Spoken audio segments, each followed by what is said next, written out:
உட்காருங்க. ஹல்லேலூயா. தேவனுக்கு மகிமை உண்டாவதாக. இந்த நாளில் மீண்டும் ஒரு முறை உங்களோடு சேர்ந்து தேவனை மகிமைப்படுத்தும்படியாய் பரிசுத்த ஆவியானவர் நம்மோடு என்ன பேச அந்த காரியங்களை மாத்திரம் உங்களோடு பகிர்ந்து கொள்ளும்படியாய் தேவன் தந்த கிருபைக்காக நான் தேவனுக்கு துதி செலுத்துகிறேன். அன்புக்குரிய யாவருக்கும் இரட்சகரும் ஆண்டவருமாக இயேசு. இந்த ட்ரிபிளில் குறைச்சி பாருங்கள். High frequency. ஓகே. தேவன் நமக்கு உதவி செய்யட்டும். உங்கள் இயேசு நாமத்தில் அன்பின் நல்வாழ்த்துக்கள். ஹல்லேலூயா. வந்து கொஞ்சம் வருஷம் ஆயிடுச்சு. ஒரு சின்ன அறிமுகம். சர்வலோகாதிபா நமஸ்காரம், சர்வ சிருஷ்டிகனே நமஸ்காரம்னு ஒரு பாட்டு நீங்கள் கேட்குறீங்க. அந்த பாட்டு எழுதுனது என்னுடைய பாட்டனார் அருள்திரு வேதமாணிக்க ஐயர் அவர்கள். திங்கள் சந்தை பக்கத்தில் கல்லுக்கூட்டம்னு அங்கே ஒரு ஊர் இருக்குது. அந்த இடத்துல இருக்க சிஎஸ்எச் சபையில் பண்டு அவர் பழைய காலத்தில் அவர்கள் பிரபலமான போதகராக இருந்தார்கள். அவருடைய பேரை நான் உங்கள் முன்பு நிற்கிறேன். ஆண்டவருடைய வசனத்தை பைபிளை நான் ஆராய்ச்சி படித்ததுனால நான் கற்றுக்கொண்ட காரியங்களை குறித்து எல்லா இடத்திலும் பேச வேண்டும் என்று பரிசுத்த ஆவியானவர் தெளிவாக எனக்கு பேசினதுனால பல வருஷங்கள் இந்த சத்தியங்களை தமிழிலும் மலையாளத்திலும் 2 மாநிலத்தில் பேசுகிறேன். இங்கேயும் முன்பு பேசியிருக்கிறேன். கொஞ்சம் வருஷம் ஆயிடுச்சு.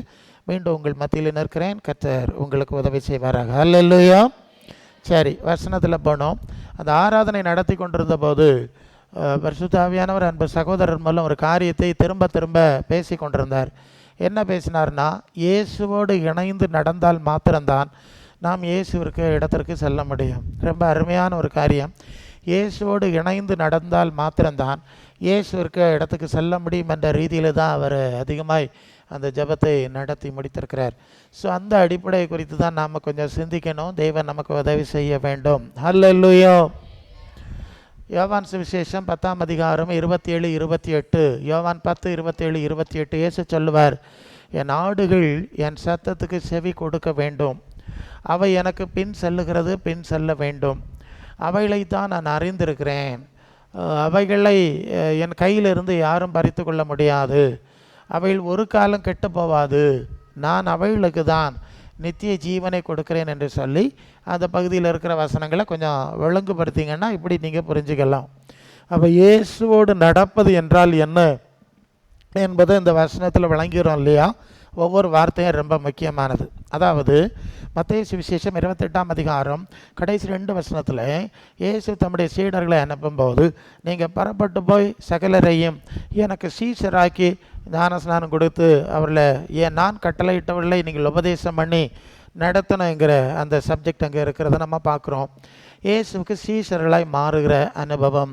யோவான் 4ஆம் அதிகாரம் 1 வசனத்தில் இயேசு அநேகரை சீஷராக்கி ஞானஸ்நானம் கொடுத்தார். அவர் தம்முடைய சீடர்களை வைத்து அவ்விதம் கொடுத்தார் என்று சொல்லி வாசிக்கிறோம். அப்போ இயேசுவின் சீடர்களாய் மாறுகிற ஒரு அனுபவம். இந்த காரியத்தை நீங்கள் விளங்கி கொள்ள வேண்டும். இயேசுவுக்கு பக்தராய் வாழ்வதா, இயேசுவுக்கு சீஷராய் வாழுவதா என்று சொல்லி ஒரு முக்கியமான அடிப்படை இருக்கிறது. அநேகர் இயேசுவை நேசிக்கிறார்கள், விசுவாசிக்கிறார்கள், ஆராதிக்கிறார்கள். ஆனால் அநேகர் இயேசுவுக்கு சீஷராக வாழ்வது மாறுவது இல்லை. இந்த வேறுபாட்டை நீங்கள் புரிந்து கொள்ள வேண்டும். அப்போ இயேசுவுக்கு சீஷராகிறதுனா என்னங்கிறத கொஞ்சம் சிந்திச்சாதான் இந்த அடிப்படை உங்களுக்கு புரியும். யோவான் 8ஆம் அதிகாரம் 31, 32 வசனத்தில் இயேசு தம்மை விசுவாசித்த யூதர்களை நோக்கி, நீங்கள் என்னுடைய உபதேசத்தில் நிலைத்திருந்தால் மெய்யாகவே என்னுடைய சீஷர்களாக இருப்பீர்கள் என்று ஆண்டவர் சொன்னார். இதுதான் சத்தியம். சத்தியத்தை அறிவீர்கள், சத்தியம் உங்களை விடுதலையாக்கும். அன்புக்குரியவர்களே, இயேசுவனுடைய உபதேசத்தின்படி வாழ்வதற்கு பெயர் தான் இயேசுவின் சீஷத்துவம். ஒருவேளை மோசேயினுடைய உபதேசத்தில் வாழ்ந்தா அவர்கள் மோசேயினுடைய சீஷர்களாக தான் இருப்பாங்க. அதனால தான் அந்த யூதர்கிட்ட சொன்னார், ஏன் சீஷராக இருக்கணும்னு நீங்கள் என்னுடைய உபதேசத்தில் நடக்க வேண்டும். அப்போ இயேசுவின் உபதேசத்தில் நடக்கிறது சீஷத்துவம். புரியும்னு நினைக்கிறேன். மீண்டும் நினைவுபடுத்துகிறேன். இயேசுவை நேசிக்கிறவர்கள், விசுவாசிக்கிறவர்கள், ஆராதிக்கிறவர்கள் நிறைய இருக்கலாம். ஆனால் இயேசுவின் வார்த்தைப்படி நடக்கிறவங்க ரொம்ப கொஞ்சம் தான் இருப்பாங்கங்கிறத இப்போ கொஞ்சம் புரிஞ்சிருப்பீங்க. 2வது யோவான் 13:15 சொல்லுகிறது, நான் செய்தது போல செய்யும்படி உங்களுக்கு மாதிரியை வச்சு போனேன். என்னுடைய மாதிரியின்படி செஞ்சால் நீங்கள் பாக்கியவான்களாக இருப்பீர்கள் என்று ஆண்டவர் சொன்னார். இப்போ இயேசுவின் மாதிரிப்படி நடப்பது தான் சீஷத்துவம் என்பதை நீங்கள் விளங்கிக் கொள்ள வேண்டும். 1 பேதுரு 2ஆம் அதிகாரம் 21ஆம் வசனத்தில் அதன் கடைசி பகுதியில் அவருடைய அடிச்சுவடுகளில் நடந்து வரும்படி அவர் நமக்கு மாதிரியை வைத்து போனார் என்று சொல்லி பேதுரு குறிப்பிடுகிறார். இயேசுவின் மாதிரியிலே நாம் நடக்க வேண்டும். 1 யோவான் 2:6 சொல்லுகிறது, அவருக்குள் நிலைத்திருக்கிறேன் என்று சொல்லுகிறவன் அவர் நடந்தபடி தானும் நடக்க வேண்டும் என்று வாசிக்கிறோம். இப்போ கொஞ்சம் புரிஞ்சுங்களா? இயேசுவின் வசனத்தின்படி, இயேசுவின் மாதிரியின்படி நடக்கிறது தான் இயேசுவின் சீஷத்துவம். அதாவது இயேசுவோடு கூட நடக்கிற அனுபவம். அதுதான் ஆவியானவர் சொல்லிட்டு இருந்தார். இயேசு ஆராதிப்பது இயேசுவோடு கூட நடப்பதல்ல, இயேசுவை ஏதோ ரீதியில் பயன்படுத்துவதும் இயேசுவோடு கூட நடப்பதல்ல. இயேசுவின் மாதிரி வார்த்தையின்படி நடப்பது தான் இயேசுவோடு நடப்பது. இப்போ புரிஞ்சுட்டீங்களா? இந்த அனுபவம் இப்போ ரொம்ப குறைந்து கொண்டு வருகிறது என்பதை நீங்கள் அறிந்திருக்கிறீர்கள். பல ரீதியில் இயேசுவை பயன்படுத்துகிறாங்க. ஆனால் இந்த சீஷத்துவம் இல்லாதவர்கள் இயேசுவோடு நடக்கலை. இயேசுவோடு நடக்காதவர்கள் இயேசுவிற்கு இடத்துக்கு போக முடியாது என்கிறத நீங்கள் எளிதாய் புரிந்து கொள்வீர்கள். இது முதலாவது விஷயம். ரெண்டாவது, இயேசுவன் சீஷத்துவத்துக்குள்ளே வரும்போது, அதாவது யோவான் 14:15 சொல்லுகிறது, ஒருவன் என்னில் அன்பாக இருந்தால் என் கட்டளைகளை கடைபிடிப்பான், நான் அவனுக்காக பிதாவினிடத்தில் வேண்டிக் கொள்வேன், அப்பொழுது என்றென்றைக்கும் உங்களோடு கூட இருக்கும்படி சத்திய ஆவியாகிய ஒரு தேற்றரவாளனை அவர் உங்களுக்கு தந்தருளுவார். இயேசுவின் சீஷத்துவத்துக்கு அர்ப்பணிக்கிறவர்களுக்கு மாத்திரம் பிதாவினிடத்தில் இயேசு பரிந்து பேசுகிறார். அந்த பிதாவின் ஆவி நமக்குள் வருகிறது. யோவான் 15:26 சொல்லுகிறது, பிதாவினிடத்திலிருந்து நான் உங்களுக்கு அனுப்ப போறவரும் பிதாவினிடத்திலிருந்து புறப்பட்டு வர்றவருமாகிய சத்திய ஆவியாகிய தேற்றரவாளன் வருவார், வந்தவங்களை நடத்துவார்னு சொல்லுறார். 2 வசனத்திலும் சத்திய ஆவி, உண்மையின் ஆவி, பிதாவின் ஆவி உங்களுக்கு கொடுக்கப்படும், அதை நான் தான் உங்களுக்கு அனுப்பி வைக்கிறேன் என்று சொல்றார். ஹல்லேலூயா. நீங்கள் நல்லா கவனிக்கணும். மீண்டும் நினைவுபடுத்த விரும்புகிறேன். இயேசுவை விசுவாசிக்கிறவர்கள், இயேசுவை ஆராதிக்கிறவர்கள், இயேசுவை பல ரீதியில் பயன்படுத்துகிறவங்க இருக்கிறாங்க. அவர்களுக்கு இந்த சத்திய ஆவி கொடுக்கப்படாது. சரிதானே? கொடுக்கப்பட்டிருந்தோம். சிஎஸ்ஐ, சால்வேஷன் ஆர்மி, லுதர்ன்லாம் நிறைய டிவிஷன்ஸ் இருக்குது, கேத்தலிக்ஸ் இருக்காங்க. அவர்களுக்கெல்லாம் அந்த ஆவி கொடுக்கப்பட்டிருக்க வேண்டும். ஆனால் கொடுக்கப்படாது. யாருக்கு கொடுக்கப்படுகிறது என்று சொன்னால், யார் இயேசுவுக்கு சீஷத்துவத்துக்கு அர்ப்பணிக்கிறாங்களோ அவங்களுக்கு மட்டும்தான் கொடுக்கப்படும். இது ரொம்ப முக்கியம். நான் ஊழியர் கூட்டங்களிலும் இதைத்தான் அவர்களுக்கு கற்றுக் கொடுக்க தேவன் உதவி செய்கிறார். சீஷர்களை பார்த்து சொன்னார், நீங்களோ உன்னதத்திலிருந்து வரும் பலனால் தரிப்பிக்கப்படும் வரை எருசலேமில் காத்திருக்க வேண்டும் என்று சொல்லி லூக்கா 24:49 சொல்லுவார். 120 பேர் 12 அப்போஸ்தலர் சீஷர்களும் மற்ற சீஷர்களும். ஏன்னா அந்த நாட்களில் ஞான ஸ்நானம் பெற்ற அனைவரும் சீஷர்கள், சீசிகள் என்று அழைக்கப்பட்டார்கள். அந்தியோக்கியாவில் வந்து தான் அவங்களுக்கு கிறிஸ்தவர்கள்ங்கிற பெயர் உண்டாயிட்டுன்னு நம்ம பைபிளில் வாசிக்கிறோம். இயேசுவின் வார்த்தைக்கும் அவருடைய மாதிரிக்கும் அர்ப்பணித்து அர்ப்பணிக்கிறவர்கள் மட்டும்தான் சீஷர்கள்.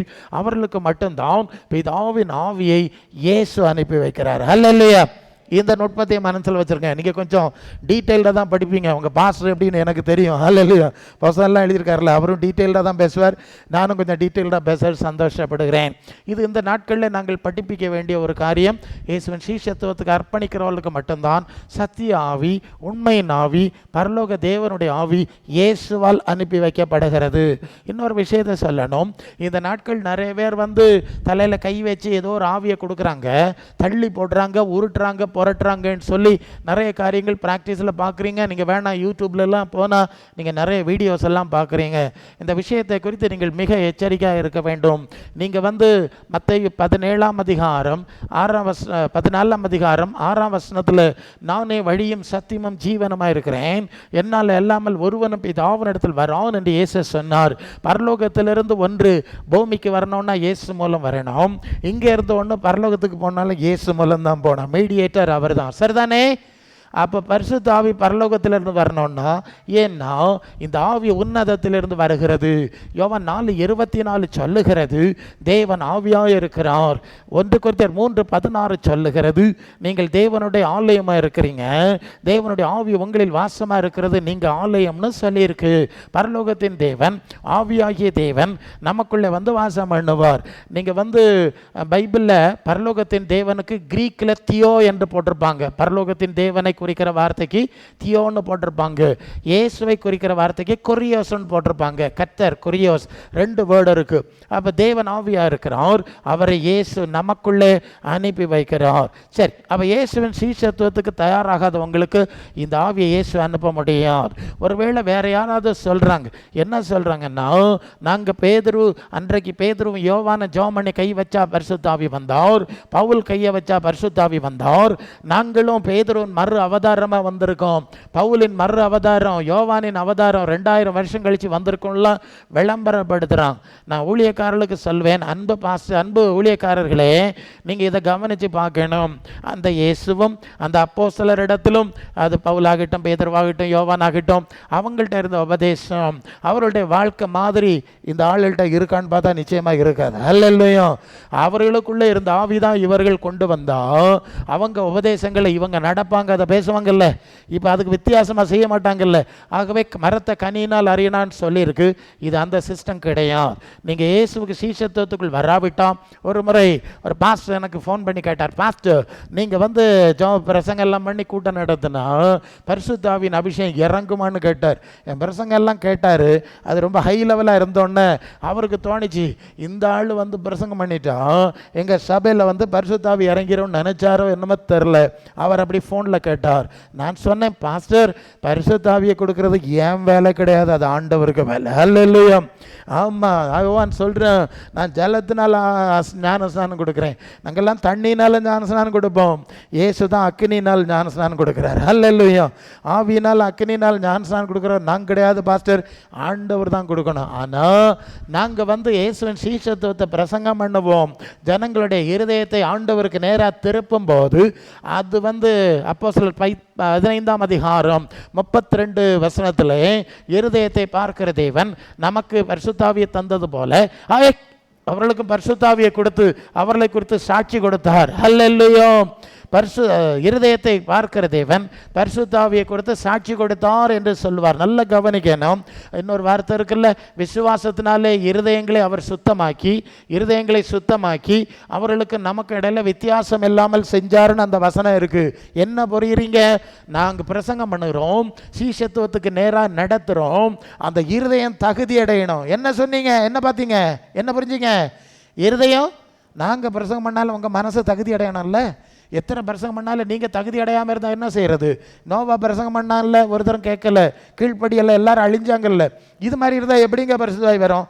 ஆமாம், இது ஒரு பிரச்சனை தான். சபையில் பரிசுத்தாவி இறங்கலை, அதனால சென்னையிலேருந்து பெங்களூர்லேருந்து பரிசுத்தாவியை சாக்கில் கொண்டு வந்து கொட்டுற பிரசங்க மாதிரி இருக்காங்க. அவரை கொண்டு வந்து ஆவி இறக்குறோன்னா டேஞ்சர் ஆயிரும். அல்லேலூயா. ஆண்டவருடைய சமூகத்தில் காத்துருங்க, அவர் தான் ஆவி தரணும். வேற சோர்ஸ்லேருந்து வந்தால் நிறைய ப்ராப்ளம் இருக்குது, அதை நீங்கள் நம்ப முடியாது. நல்லது. அல்லேலூயா. புரியுதா நான் சொல்கிறது உங்களுக்கு? இன்னைக்கு இருக்கக்கூடிய கிறிஸ்டியன் என்வாரன்மெண்ட்டுக்கு ஏற்றபடி நான் செய்தி சொல்லணும். உங்களுக்கு இயேசுநாதர் தெரியாதவங்க கிடையாது, பைபிள் ஒன்றும் தெரியாதவங்க கிடையாதுல்ல. எவ்வளோ ஊழியக்காரர்கள் அல்லது எத்தனை மீடியாஸ் வழி எவ்வளோ பிரசங்கம் கேட்குறீங்க, உங்களுக்கு நல்லா தெரியும்ல. அல்லேலூயா. சில வேளை மண்டை பிஞ்சு போகுது, தலை பிஞ்சு போகுது இல்லையா? ஒருத்தர் வடக்குங்கிறார், ஒருத்தர் தெற்குங்கிறார், ஒவ்வொரு சபைக்கு ஒவ்வொன்று. ஸோ இது எல்லாத்தையுமே இன்னும் ரெகுலேட் பண்ணணும், ஒழுங்குபடுத்துகிற வேலை எனக்கு தந்ததுனால கொஞ்சம் டீட்டெயில்டாக பேசணும். இப்போ புரியுதில்ல? சரி, தயவுசெய்து அங்கேங்க ஓடாத, இயேசுநாதர் பாதரை காத்துரு. உன் இருதயம் தகுதியானால் உனக்கு பரிசாய் கிடைக்கும். நீ கழுவப்படாமல் அழுக்கோடு இருந்தால் அழுக்கு ஆவி கிடைக்கும், அசுத்த ஆவி கிடைக்கும். ஆமாம், பால் வாங்கினோன்னா பாத்திரத்தை கழுவி சுத்தம் பண்ணி காய வச்சு வாங்குறேன், ஏன்னா பால் திரிஞ்சிட்டு போயிடும். வீட்டில் ஒரு வேஸ்ட் வாட்டர் விடுறதுக்கு ஒரு காடி பாத்திரம் வச்சிருப்போம், நம்ம கழுவ மாட்டோம், நாங்கள் மாசத்துக்கு ஒருக்கா கழுவுனா உண்டு பழைய காலத்தில். ஸோ ஓகே, அப்போ நீ காடி பானையாக இருந்தால் அசுத்தாவி கிடைக்கும், கழுவப்பட்ட பாத்திரமாக இருந்தால் பரிசுத்தாவி கிடைக்கும். அதான் ஞான ஸ்நானம் பெற்று உன் பாவங்கள் போக கழுவப்படுன்னு சொல்லியிருக்குல்ல, அது கழுவப்படுற அனுபவம். ஞான ஸ்நானங்கிறது தண்ணி சடங்குன்னு நினைச்சிடாத, அது கழுவப்படுற அனுபவம். அதுக்குள்ள பல விஷயம்லாம் இருக்கு. ஓகே, என்ன கவனிக்கிறீங்க? ஹல்லேலூயா. கொஞ்சம் ஹாட்டாக தான் இருக்கும், கொஞ்சம் டீப்பாக தான் இருக்கும். அல்லேலூயா. சரி, அப்போது இயேசுவின் சீஷத்துவத்துக்கு அர்ப்பணிக்கும் போது, அவருடைய பாதத்தில் அமர்ந்திருக்கும் போது தான் அவர் தான் இந்த ஆவியை, அந்த இருதயத்தை பார்க்கிற தேவன் நமக்கு பரிசுத்த ஆவியை தருகிறார். இயேசு அதை அனுப்பி வைக்கிறார். இதுதான் முதல் விஷயம். சரி, இயேசுவோடு நடக்கிறது பற்றி தான் நம்ம சிந்திக்கிறோம். முதலாவது இயேசுவின் சீஷத்துவத்துக்குள் வரணும். இப்போ அவர் பிதாவின் ஆவியை அனுப்புகிறார். எந்த ஆவியை அனுப்புகிறார்? நீங்கள் சும்மா கை கால் உதறோம் அந்நிய பாஷை பேசுகிறவங்களாம் சாதாரணமாக நினச்சிடக்கூடாதுங்க. பரலோகத்தின் தேவன் தன்னை குறுக்கி நமக்குள்ளே வந்து வாசம் பண்ணுகிற ஆவியின் நிலை. அதனால தான் பிதா குமாரன் பரிசுத்த ஆவின்னு 3 வார்த்தை சொல்லியிருக்கு. பிதாவாகி தேவன் பரலோகத்திலே ஆவியாய் சேரக்கூடாத வழியில் இருக்கிறார், குமாரன் ரூபத்தில் இருக்கிறார். அந்த பிதாவின் ஆவியை கொஞ்சம் குறுக்கி நமக்குள்ளே வந்து வாசம் பண்ணோன்னா அது லெவலுக்கு வரணும்ல. அது வரும்போது அதனால தான் 3ஆவது சொல்லியிருக்காங்க. அது 3ஆ நீங்கள் நினச்சிடக்கூடாது. சரி இருக்கட்டும், இப்போது புரிகிறோம். இந்த ஆவிக்கு இன்னொரு பேர் இருக்குது, அது முக்கியம், அந்த லைனில் தான் வரும். அது ரோமர் 8:9 கிறிஸ்துவின் ஆவி இல்லாதவன் அவருடையவன் அல்ல. அப்போ பரிசுத்த ஆவிக்கு ஒரு பேர் கிறிஸ்துவின் ஆவி இருக்குது. ஏன் அப்படி கிறிஸ்துவின் ஆவி சொல்லியிருக்கு தெரியுமா? அப்போஸ்தலர் 10:38 சொல்லுகிறது, தேவன் இயேசுவை பரிசுத்த ஆவியினாலும் வல்லமையினாலும் நிரப்பினார், அவ்விதமாய் தேவன் அவரோட கூட இருந்தார். அதனால பிசாசின் வல்லமையில் அகப்பட்ட யாவரையும் இயேசு விடுதலை பண்ணுகிறவராய் நன்மை செய்கிறவராய் சுற்றி தெரிந்தார். ஹல்லேலூயா. அப்போ இந்த ஆவி முதலாவது இயேசுவுக்கு கொடுக்கப்பட்டது. அவர் ஞானஸ்நானம் பெற்று கரையேறினார். பரிசுத்த ஆவியானவர் இறங்கி இவர் என்னுடைய நேசகுமாரன் என்று சொல்லி அவரை குறித்து சாட்சி கொடுத்தார். ஹல்லேலூயா. இங்கே இன்னொரு விஷயத்தை நீங்கள் கவனிக்கணும். நான் சிஎஸ்ஐ பின்னணியிலிருந்து நாட்டியர் பேரனாக இருந்து வந்தவன். அங்கெல்லாம் என்ன சொல்லுவாங்கன்னா, யோவான் 3:16 அவருடைய நாமத்தின் மேல் விசுவாசம் உள்ளவர்களாய் அவர்களை ஏற்றுக்கொண்டவர்கள் எத்தனை பேரோ அத்தனை பேரும் தேவனுடைய பிள்ளைகளாக அதிகாரம் கொடுத்தார்னு எழுதியிருக்கு. அதனால இயேசுவை நாங்க தேவகுமாரன் விசுவாசிக்கிறதுனால நாங்க தேவ பிள்ளை ஆகிவிட்டோம்னு சொல்லுவாங்க. அது யோவான் 1:14 தானே நீங்க படிக்கும் போது, அவருடைய நாமத்தின் மேல் விசுவாசம் உள்ளவர்களாய் அவளை ஏற்றுக்கொண்டவர் விசுவாசம் உள்ளவர்களாய் ஏற்றுக்கொண்டவர்கள் எத்தனை பேரோ அத்தனை பேரும் அவருடைய பிள்ளைகளாகும்படி அதிகாரம் கொடுத்தார் என்று சொல்லி நாம் வாசிக்கிறோம். ஹல்லேலூயா. இப்போ இந்த வசனத்தின் அடிப்படையில் அவங்க என்ன செய்யறாங்கன்னு சொன்னா, நாங்கெல்லாம் இயேசுவை தேவகுமாரன் என்று ஏற்றுக்கொண்டு விட்டோம், அதனால அவருடைய பிள்ளைகளாகிவிட்டோம் என்று சொல்லி, ஆமாம் 12:1 யோவான் 1:12 14 இல்லை 12 சரி ஓகே அப்படின்ட்டு சொல்லுவாங்க. நீங்கள் நல்லா கவனிக்கணும். அவங்க என்ன செய்தி சொல்கிறாங்க நம்புகிறாங்கன்னா, இயேசுவை நான் ஏதோ ரீதியில் விசுவாசிக்கிறேன் அல்ல நான் ஆராதிக்கிறேன், அதனால் நான் தேவ பிள்ளை ஆயிட்டேங்கிறது அவருடைய ஸ்ட்ராங்கான பலமான ஒரு விசுவாசம். ஆனால் நீங்கள் லூக்கா 4:41 வந்தீங்கன்னு சொன்னால், பிசாசுகளும் இயேசுவை தேவனுடைய குமாரனே என்று சொல்லி ஓடி போயிட்டு அலறி அடித்து ஓடி போயிட்டுன்னு வாசிக்கிறீங்க, சரிதானே? அப்புறம் 8:28 லூக்கா 8:28 சொல்லுகிறது, லேகியோன் 6000 பிசாசு சொல்லுது, இயேசுவே தேவனுடைய குமாரனே உமக்கு எனக்கு என்ன. ஹல்லேலூயா. என்ன புரிஞ்சுங்க? மனுஷனை இயேசுவை தேவனுடைய குமாரன் என்று விசுவாசிக்கிறதுனால தேவ பிள்ளை ஆயிட்டேன்னு நம்புகிறான், பரலோகத்துக்கு போயிடுறேன் நம்புகிறான். இப்போ பிசாசுகளும் இயேசுவை தேவனுடைய குமாரன் அறிக்கப்பட்டு இல்லை, கவனிக்கிறீங்களா? ஹல்லேலூயா. இப்போ நாமெல்லாம் இயேசுவை தேவகுமாரன் விசுவாசிக்கிறவங்க எல்லாம் தேவ பிள்ளை. ஆனால் பிசாசம் தேவ பிள்ளைகளாக இருக்கணும்ல, பிசாசம் பரலோகத்துக்கு போயிருக்கணும்ல. ஸோ சிக்கல் இருக்குங்க. எப்படி தவறான விசுவாசத்தில் இருக்கிறாங்க. வசனம் சரிதாங்க, அது டைட்டில் வசனம் தலைப்பு வசனம் தொடர்ந்து அதனுடைய விளக்கங்களில் யோவானில் நிறைய இருக்குது. அதுதான் நான் சொன்னேன்ல, என் ஆடு என் சத்தம் கேட்கணும், என் பின்னால் நடக்கணும், எனக்கு சீசனாக இருக்கணும்லாம் நம்ம பார்த்துட்டு இருக்கோம்ல, அதுவும் இந்த யோவானில் தான் இருக்குது. அல்ல இல்லையோ? இது 3:16 1:12 நான் சொன்னது 10:27 28 யோவானில் தானே இது எல்லாமே இருக்குது. ஒரு சைடை எடுத்துடுவாங்க, இதுதான் வேத புரட்டன்னு சொல்லுது. ஏதோ ஒரு வசனத்துக்கு வால் எடுத்துட்டு மிச்சத்தெல்லாம் புறக்கணிக்க முடியும். என்டையர் பகுதியை நீங்கள் வாசிங்க, ஜோம் போடுங்க, ஆண்டவர் தெளிவான விளக்கத்தை கொடுப்பார். நல்லது. என்ன புரிஞ்சுங்க? இயேசுவை தேவகுமாரன் விசுவாசிக்கிறதுனால ஆராதிக்கிறதுனால யாரும் தேவ பிள்ளை ஆக முடியாதுங்கிறது இது அடிப்படை. அப்படின்னா தேவ பிள்ளை ஆகிறதுக்கு சீஷத்துவம் வேணும்னு நான் சொல்லிட்டேன். அடுத்தது ஒரு முக்கியமான விஷயம், அது அப்போஸ்தலர் 5:32 சொல்லுகிறது, தேவன் தமக்கு கீழ்ப்படுகிறவர்களுக்கு தந்தருளின பரிசுத்த ஆவி சாட்சி என்று வாசிக்கிறோம். அல்லேலூயா. இங்கே இயேசு ஞானஸ்நானம் பெற்று தேவ சித்தத்துக்கு கீழ்ப்படிந்த போது பரிசுத்த ஆவியானவர் இறங்கி என் நேசகுமாரன்னு சாட்சி கொடுத்தார் இல்லையா? அப்போ இயேசுவுக்கு தேவன் ஒரு சாட்சியை கொடுக்க வேண்டிய அவசியம் இருந்தது, நடந்தது என்கிறத பார்க்குறோம். அதே விதமாக தான் இயேசுவின் சீஷத்துவத்தில் வர்றவங்களை குறித்தும் தேவன் சாட்சி கொடுக்கிறார். அல்லேலூயா. எப்படி சாட்சி கொடுக்கிறார்? அவர் ஆவியா இருக்கிற தேவன் இவர்களுக்குள்ளே வாசம் பண்ணி இறங்கி சாட்சி கொடுக்கிறார். அல்லேலூயா. ஆமாம், தேவனால் சாட்சி பெற வேண்டிய ஒரு விஷயம் இருக்குது. எபேசியர் 1:13 தானே அங்கே வாசிக்கும்போது, வாக்குத்தத்தம் பண்ணப்பட்ட விசுவாசிகளான போது வாக்குத்தத்தம் பண்ணப்பட்ட பரிசுத்த ஆவியினாலே முத்திரை போடப்பட்டீர்கள் என்று சொல்லி வாசிக்கிறோம். அப்போ பரிசுத்த ஆவியினாலே ஒரு ஐடி, முத்திரைன்னா அவங்களுக்கு தெரியும் இல்லையா, அது ஒரு ஐடி கொடுக்கிறது. அப்போ ஐடி, தேவன் ஒரு முத்திரை போடுற அனுபவம் தான் இந்த பரிசுத்த ஆவியின் அனுபவம் என்பதை நீங்கள் அறிந்திருக்க வேண்டும். ஹல்லேலூயா. எபேசியர் 4:30 சொல்லுகிறது, மீட்கப்படும் நாளுக்கென்று முத்திரையாய் பெற்ற பரிசுத்த ஆவியை துக்கப்படுத்தாதிருங்கள். என்ன புரிஞ்சுங்க?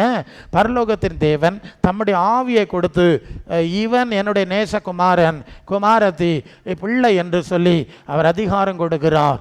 அதைத்தான் யோவேல்ல என்ன படிக்கிறீங்க? நான் மாம்சமான யாவர் மேலும் என் ஆவியை ஊற்றுவேன், குமாரர் மேலும் குமாரத்திகள் மேலும் ஆவியை ஊற்றுவேன், அவர்கள் திரு ஊழியம் செய்வாங்க அப்படின்னு வாசிக்கிறோம். அப்போ பரிசுத்த ஆவியை கொடுக்கிற, பெற்றுக்கொள்ளுகிற, அங்கீகாரம் பெறுகிறவர்கள் மட்டும்தான் தேவ பிள்ளைகள். இப்போ புரிஞ்சுங்களா? புரிஞ்சுட்டு அவர் ஐடியா கிடைச்சா? ஸோ இது வரைக்கும் நீங்கள் பலவிதமான நம்பிக்கையில் இருக்கலாம், அப்ளிகேஷன்லாம் போட்டிருக்கலாம். அவர் கையெழுத்து போட்டு முத்திரை போடாட்டா நீங்கள் தேவ பிள்ளை அங்கீகாரத்தை பெற முடியும். அதனால தான் ரோமர் 8:14 சொல்லுகிறது, எவர்கள் தேவனுடைய ஆவியினாலே நடத்தப்படுகிறார்களோ அவர்கள் தான் தேவனுடைய புத்திரராக இருக்கிறார்கள். புரிஞ்சிட்டிங்களா? ஒன்று, தேவனுடைய ஆவியினால் அங்கீகாரம் பெறுதல். ரெண்டாவது, அந்த ஆவியை தக்க வைத்து அந்த ஆவிக்கு ஏற்றபடி நடந்து கொள்ளுதல். ஓகே, சிலர் பெற்றிருப்பாங்க, சவுல மாதிரி கர்த்தருடைய ஆவி போய் அசுத்தாவி உள்ள வந்த மாதிரி வேற ஆவி வச்சுட்டு இருக்கப்படாது. ஏன்னா ஓகே, நான் வந்தாச்சுல்ல, நான் கிருபாசனம் கிறிஸ்துவ சபையில் ஞானசனம் எடுத்தவன். சாது ஏசாசன் காஞ்சி ரோட்டு சாது அவர்கள் மூலம் தான் ஊழியத்துக்கு அழைப்பு எனக்கு சொல்லி ஜெபம் பண்ணாங்க. அப்போது அவங்க ஒரு காரியம் சொன்னாங்க, டேய் பிசாசு அந்நிய பாஷை பேச பார்த்துக்கன்னு சொன்னாவ. பிசாசு அந்நிய பாஷை பேச பார்த்துக்க, எனக்கு தூக்கி வாரி போட்டு. இப்போ பிசாசு அந்நிய பாஷை பேசுனா இங்கே சபையில் இருக்கவன் பேயில் பேசுகிறானா பரிசுத்தாவியில் பேசுகிறானா எங்களுக்கு எப்படி தெரியும்? பெரிய குழப்பம் இல்லை, ரெண்டும் ஒன்று போல் இருக்கும். அந்த மனுஷன் கோவக்காரன், அவர்கிட்ட பேசுகிறதுக்கு நமக்கு பயம். அப்படியே ஐயான்னு தலையாட்டிக்கிட்டு உட்காந்துட்டேன் அன்னைக்கு. அப்புறம் என்னன்னு பார்த்தா, என் ஊழியத்தில் நான் இதை தான் அதிகமாக பார்க்குறேன். கன்னியாகுமரியில் ஒரு கத்தோலிக்க தேவாலயத்துக்கு பக்கத்தில் ஒரு வீட்டுக்கு ஜப வீடு, அங்கே ஒரு ஜபம், நீங்கள் பிரசங்கம் பண்ண வரணும்னு ஒரு பிரசங்கியார் பாஸ்டர் கூட்டிகிட்டு போனார். அவங்களுக்கு ஏதோ ப்ராப்ளமாக ஜெபம் பண்ண போனோம். அப்போ நான் பிரசங்கியார் அங்கே போய் வீடெல்லாம் அடைச்சிட்டு தான் உள்ள ஜெபிக்கணும், வெளியே யாரும் போக விட மாட்டாங்க, அடிச்சிருவாங்க. ஸோ முதலாவது ஒரு ஆராதனை, அந்த வீட்டம்மா இருக்கிறாங்க, வேற ஒரு சிலர் இருக்கிறாங்க, அங்கே துள்ளி குதித்து அந்நிய பாஷை பேசி பயங்கரமாக ஆர்ப்பாட்டம் பண்ணாங்க. நான் நினைச்சேன் கத்தோலிக்க சபைக்கு பக்கத்தில் இப்படி அந்நிய பாஷை வந்திருக்கா, பரிசுத்தாய் வந்திருக்கான்னு நினச்சிக்கிட்டேன். என்னப்பா கத்தோலிக்க ஏரியாவில் பிரசங்கம் பண்ணோன்னு கூட்டிகிட்டு வந்தா இங்கே சூழ்நிலை இப்படி இருக்குது, நான் என்ன ஆண்டவரே பேசணும் அப்படின்னா, மத்தேயு 6:33 முதலாவது தேவனுடைய ராஜ்யத்தையும் அவருடைய நீதியையும் தேடுங்கள். அந்த வசனத்தை நான் பேசணும்னு ஆவியானவர் பேசியாச்சு. தேவனுடைய ராஜ்யத்தை பற்றி பேசு. தேவனுடைய ராஜ்யம்னா பரலோக தேவ சித்தம் செய்கிறது தான் தேவனுடைய ராஜ்யம். அதைத்தான் மத்தேயு 7:21 சொல்லுகிறது. பரலோகத்தில் இருக்கிற என் பிதாவின் சித்தப்படி செய்யாமல் என் கர்த்தாவை சொல்லுவான், வரட்டுவான், நோய் சுகமாக்குன்னு எல்லாம் செஞ்சாலும் அக்கிரம செய்காரன்னு சொல்லிடுவேன். அப்போ பரலோக தேவனுடைய சித்தம் செய்கிறதுக்கு பேர் தான் தேவனுடைய ராஜ்யம். நம்பர் 1.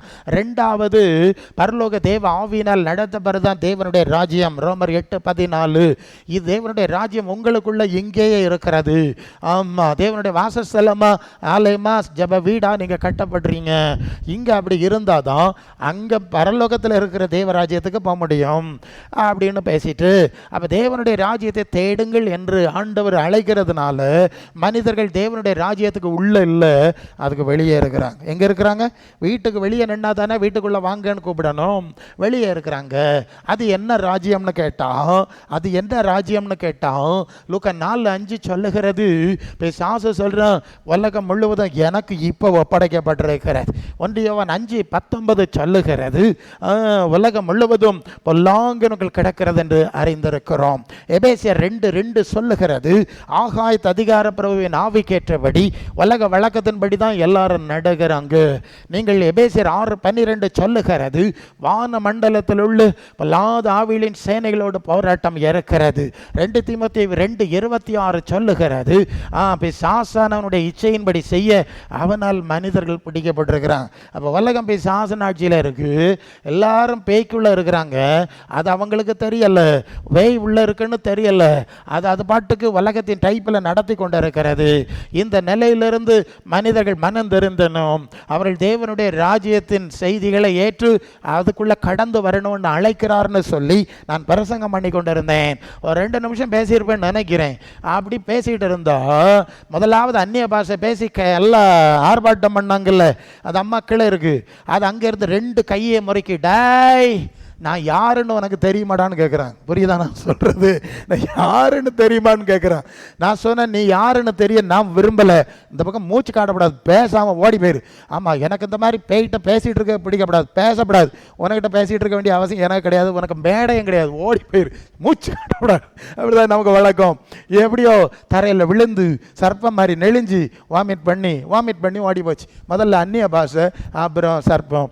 அப்புறம் தான் நினச்சேன், அந்த மனுஷன் அப்பமே சொல்லிட்டார், ஊழிய காலத்தில் அந்நிய பாஷை பேசுகிற பேய் நீ பார்க்க போற இல்லையா?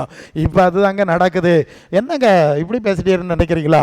எஸ், அந்த ஆவியை கனியினால் மரத்தை அதன் கனியினால் அறியலான்னு ஆண்டவர் சொன்னார்ல. ஒரு ஆவி நீங்கள் 1 யோவான் 4:1 நீங்கள் எல்லா ஆவிகளையும் நம்பாமல் அந்த ஆவி தேவனிடத்திலிருந்து புறப்பட்டு வந்ததான்னு சோதிச்சு பார்க்கணும். தேவனுடைய ஆவியை நீங்கள் எதனால் அறியலாம் தெரியுமா? அடுத்ததில் அழகாக சொல்லுது, மாம்சத்தில் வந்த இயேசுவை அறிக்கை பண்ணுகிற ஆவி தேவனால் உண்டாயிருக்கிறது. அந்த வார்த்தையை கொஞ்சம் சரியாக மொழிபெயர்க்கணும். அது அறிக்கைன்னு மொழிபெயர்த்திருக்காங்க, அது அறிக்கை கிடையாது. மாம்சத்தில் வந்த இயேசுவை பிரதிபலிக்கிற, ரிசம்பிளிங். ஓகே, அது அறிக்கை 2 கிட்ட வார்த்தை தான்.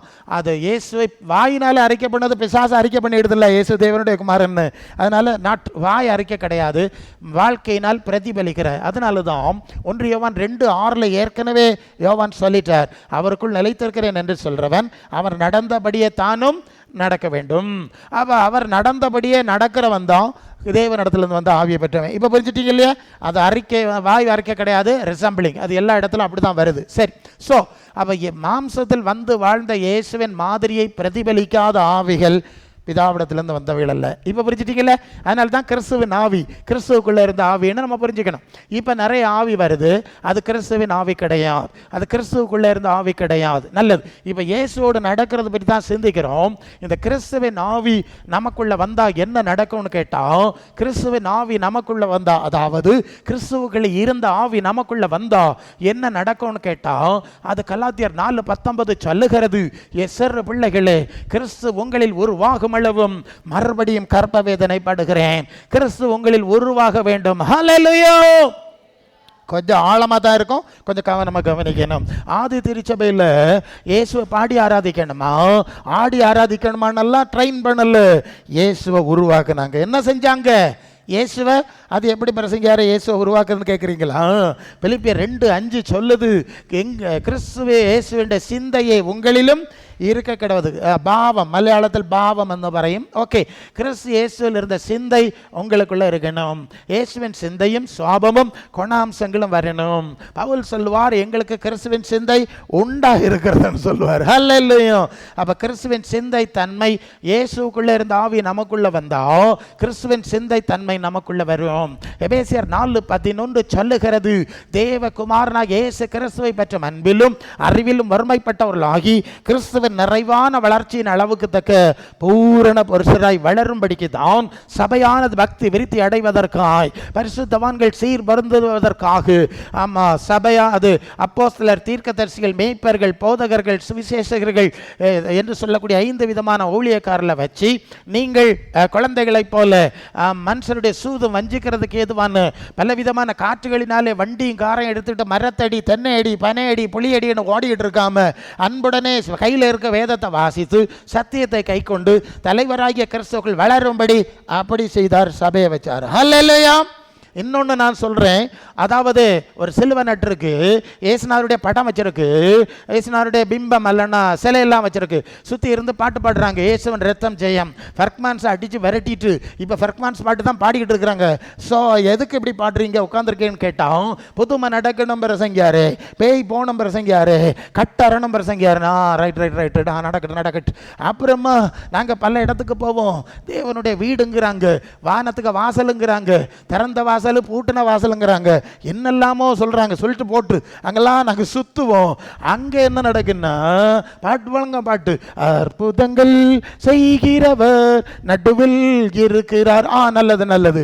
எதுக்கு பாடுறீங்கன்னு கேட்டால், புதுமை நடக்கணும் பிரசங்கியாரு, கட்டறணும் பிரசங்கியாரு, கட்டம் தீரணும் பிரசங்கியாரு, பிரச்சனைகளாம் தீரணும் ஒழிவாகணும் பிரசங்கியாரு. அதனாயிட்டல்ல எங்கே நமக்கு ஆராதிക്കുന്നதா இல்லையா? அப்போ ஒன்று பந்த கச குருசடி, ஒன்று கத்தாரிக்க குருசடியா, என்னத்தை சொல்லுதியா? ரெண்டும் ஒரே டைப்பில் தானே இருக்குது. ரெண்டு பேருக்கும் பே போகணும், நோய் போகணும், மண்ணுக்கு போகணும், மலரோலையும் வச்சணும். ரெண்டு குருசடி தான். ஆனால் இங்கே சபைன்னா என்னதுன்னா கிறிஸ்துவ உருவாக்குவது. அல்ல, கிறிஸ்துவ நமக்குள்ள உருவாக்குவது, கிறிஸ்துவன் சாயலில் பூரணமாக உருவாக்கி எடுக்கிற அந்த சிஸ்டத்துக்கு பேர் தான் சபை. அல்ல. இப்போ என்ன நடக்குது? 2 கொரிந்தியர் 3:18, திறந்த முகமாய் கர்த்தருடைய மகிமையை கண்ணாடியிலே காண்கிற வண்ணமாய் கண்டு ஆவியாக இருக்கிற கர்த்தரால் அந்த சாயலாக தானே மகிமையின் மேல் மகிமை அடைந்து மறுரூபப்பட்டு கொண்டே இருக்கிறோம். பிரசன்ட் பர்ஃபெக்ட் கண்டினியூஸ் டென்ஸா. ஆமாம், இப்போ நடக்குது. Now it's happening. இயேசு வரும்போது மறுரூபமானது பற்றி பேசல, இங்கே இருக்கும்போதே இயேசுவை போல உள்ளான மனுஷனில், அதாவது 2 கொரிந்தியர் 4:16 சொல்லுகிறது, ஆனபடினாலே நாங்கள் சோர்ந்து போறதில்லை, எங்கள் புறம்பான மனுஷன் அழிந்து உள்ளான மனுஷன் நாளுக்கு நாள் புதிதாக்கப்படுகிறது. எபேசியர் 3:16 சொல்லுகிறது, அவருடைய ஆவியினாலே நீங்கள் உள்ளான மனுஷனில் வல்லமையா பலப்படணும்னு சொல்லியிருக்கு. ஹல்லேலூயா. அப்போ பரிசுத்த ஆவி வரும்போது, கிறிஸ்துவுக்குள்ளே இருந்த ஆவி வரும்போது, கிறிஸ்துவின் தன்மை, கிறிஸ்துவின் சாயல் நமக்குள்ளே உருவாது. சரிதானே? புரிஞ்சுக்கலாம்னு கேட்டேன். இதுக்கு பேர் தான் சபை.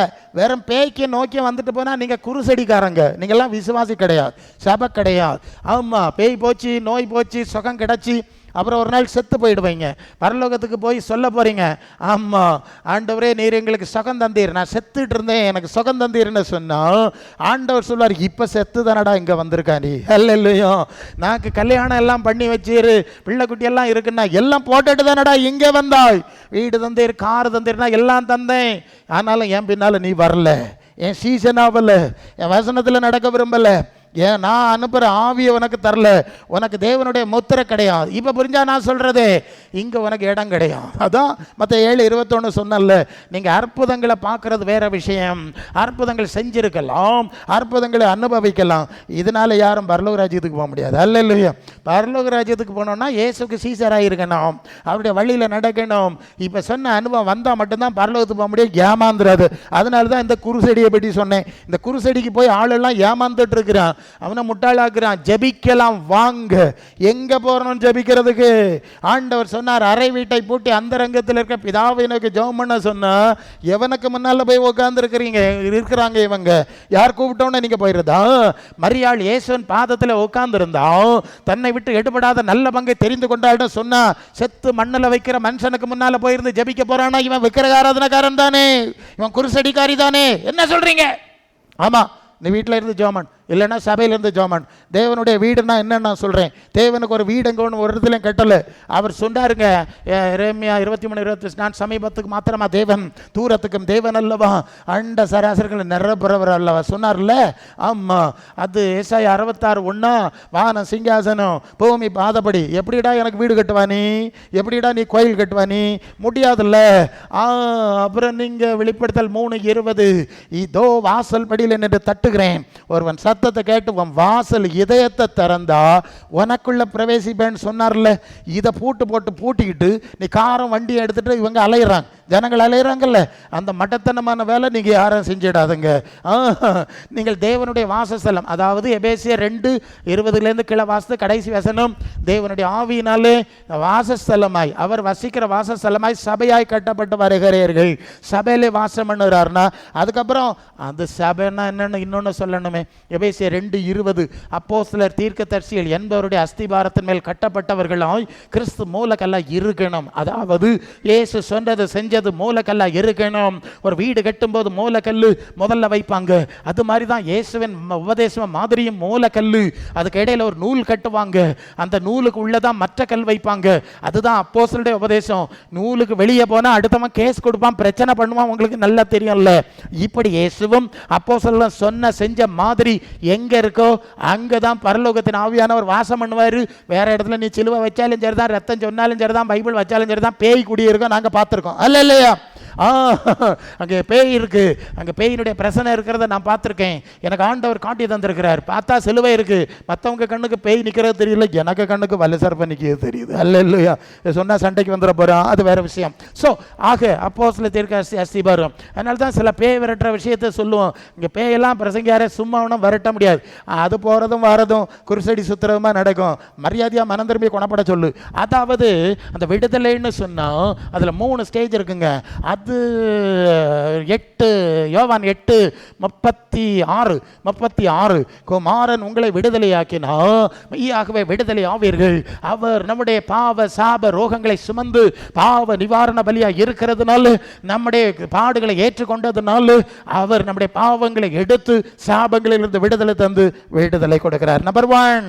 இரண்டாவது 8:32 சொல்லுகிறது, சத்தியத்தை அறிவீர்கள், சத்தியம் உங்களை விடுதலையாக்கும். என்னுடைய உபதேசத்தான் சத்தியம், என்னுடைய உபதேசத்தினாலே இப்பொழுதே சுத்தமாக இருக்கிறீர்கள். இயேசுவின் அப்போஸ்தலரின் சத்திய உபதேசத்துக்குள்ள வரும்போது தான் அடுத்த கட்ட விடுதலை கிடைக்கும். இல்லைன்னா விடுதலை கிடைக்காது. வரும் போவோம் உன்னை வட்டம் கறக்கிட்டே இருக்கும். சோகேடு அது 1000 ப்ராப்ளம். ஓகே. அண்ட் தேர்ட்லி அது 2 கொரிந்தியர் 3:14-17 கர்த்தருடைய ஆவி எங்கே உண்டோ அங்கதான் விடுதலை இருக்கு. அல்ல இல்லையா? 3 ஸ்டேஜ் இருக்குல்ல. இப்படி அதான் சபையை கட்டப்படணும், குருசடியில் நடக்காதுன்னு சொல்றது. அதெல்லாம் சபைக்குள்ளதான் முடியும். அதுதான் சபையை வச்சிருக்கு. அது புரிய மாட்டேங்குது. அல்ல இல்லையா? பெரிய கோபுரம் வச்சிருக்கு, பெரிய கொட்டாரம் வச்சிருக்குன்னா போவாது. பெரிய கொட்டாரம் வச்சிருக்கு. ஒரு இடத்துல ஒரு பையனுக்கு பேய் பிடிச்சி பிரச்சனை ஆயிடுச்சு.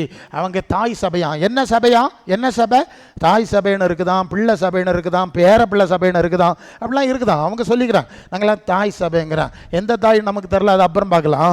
சரி, தாய் சபைங்கிறேன். ஸோ அந்த சபை சாதம் அவங்க பெரிய கோபுரம், பெரிய பெரிய பெரிய ஆடம்பர திருப்பலியா, அது பள்ளியிலே ஒரு ஆடம்பரம், ஆடம்பர திருப்பலிலாம் சொல்கிறேன். அதில் எல்லாம் பழகினவங்கல்ல, அதனால அவங்க சுற்ற வேண்டிய இடம்லாம் நிறைய சுற்றினாங்க. வலது இடது நிறைய இருக்கு, அவங்களுக்கு தெரியும். ஸோ எல்லாம் சுற்றியாச்சு. சுற்றினாலும் பேய் போகல. பக்கத்தில் ஒரு ஜப வீடு, ஒரு ஓலக்கிடு ஒரு ஜப வீடு இருந்தது. அவள் யாரோ சொன்னாங்களா, அங்கே ஒரு பிரசங்கியார் கிடக்காரு தண்ணியை குடிச்சிக்கிட்டு, அங்கே போனால் பேய் எல்லாம் போகுதான், நீங்கள் ஒன்று போங்களே. ஐயோ அந்த பக்கம் போக முடியாது, நம்ம 4 தலைமுறை கிறிஸ்தவங்க பெரிய கோயிலில் பல மாதிரியான ஆடம்பர ரீதியில் ரசித்து பழகினவங்க, அங்கே போக முடியாதுன்னு போகல. சரி, கொஞ்ச நாள் போச்சு, முடியலை. எல்லா இடம் வட்டம் கறங்கி ஆஃப் ஆயாச்சு.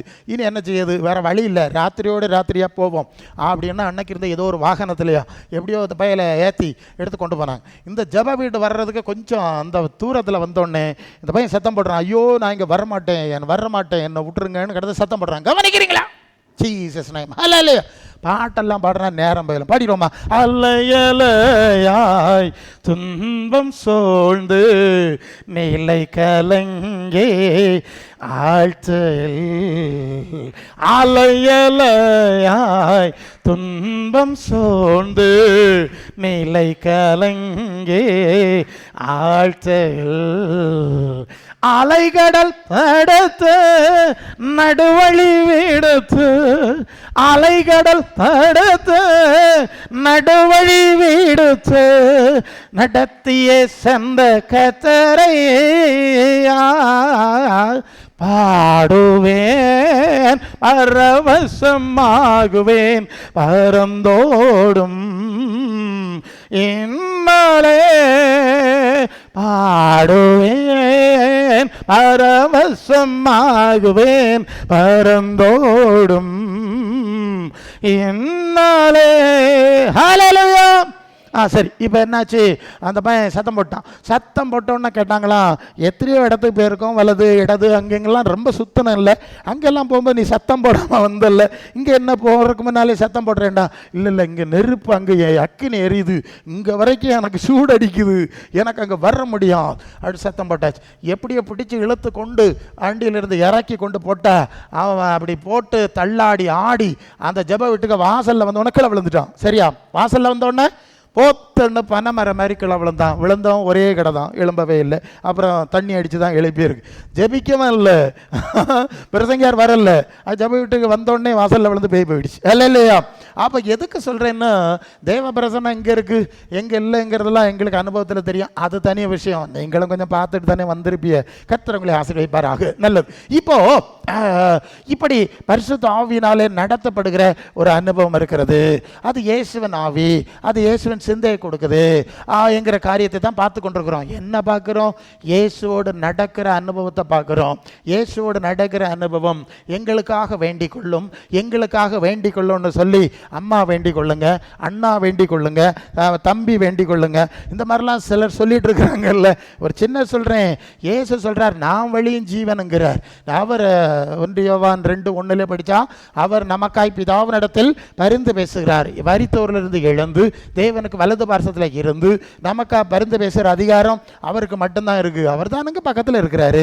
இயேசுநாதரோடு 2-3 பேர் இருக்காங்கன்னு பைபிளில் எந்த வேதாகமத்திலும் இல்லை. நீங்கள் வேணா சரியா போய் ஆராய்ச்சி பாருங்கள், எங்கேயாவது இருக்கான்னு கேளுங்க, இருக்காது. அல்லேலூயா. யோவான் 2:5 வரும்போது, கானா ஒரு கல்யாண வீட்டில் ரசம் தீர்ந்து போச்சுங்க. அந்த அம்மா வந்து இயேசுநாதர்கிட்ட சொல்லுது, அவங்களுக்கு ரசம் இல்லையா, உடனே உண்டாக்கி கொடுக்கணுமா, ரொம்ப ஆத்திரமா.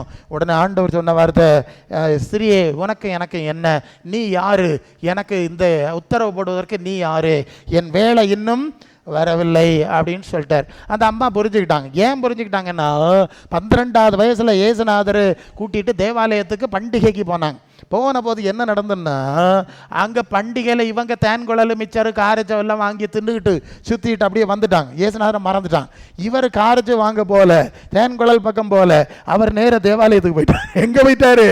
தேவாலயத்தில் போய் அங்கே உள்ள வேதபாரகர்களோடு அறிஞர்களோடு பைபிளில் என்ன சொல்லியிருக்கேன்னு விளக்கம் கொடுத்து கேட்க போல 12 வயசான விளக்கம் கொடுத்துட்டு இருக்கிறார்.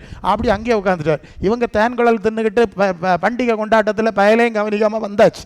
கூட்டத்தோடு வருவாங்க, அப்படி தான் அந்த காலம் வந்தாச்சு. ரொம்ப தூரம் வந்தப்பறம் தான் பையன் கூட இல்லைன்னு தெரிஞ்சாச்சு. அப்புறம் திருப்பி போனால் இவர் தேவாலயத்தில் அவங்களுக்கு பிரசங்கம் பண்ணிகிட்டு இருக்கிறார். உடனே அந்த அம்மா சொல்லுது, என் மகனே ஏன் இப்படி செய்தாய், நானும் உன் தகப்பன் அதிக கவலையாய் உன்னை தேடினோமேங்கிறாங்கல்ல, லூக்காவில் இருக்குல்ல, எடுத்த வசனம் டைம் பெறும். ஸோ ஏசு கேட்குறாரு, நீங்கள் எதுக்குமா என்ன தேடிட்டு நடக்குதியே? இல்லையா, நீங்கள் எதுக்கு என்ன தேடிட்டு நடக்குதுன்னு கேட்டேன். யோசேப்பு எனக்கு அப்பனா, உங்கள் யார் சொன்னா அப்படி உங்கள்கிட்ட?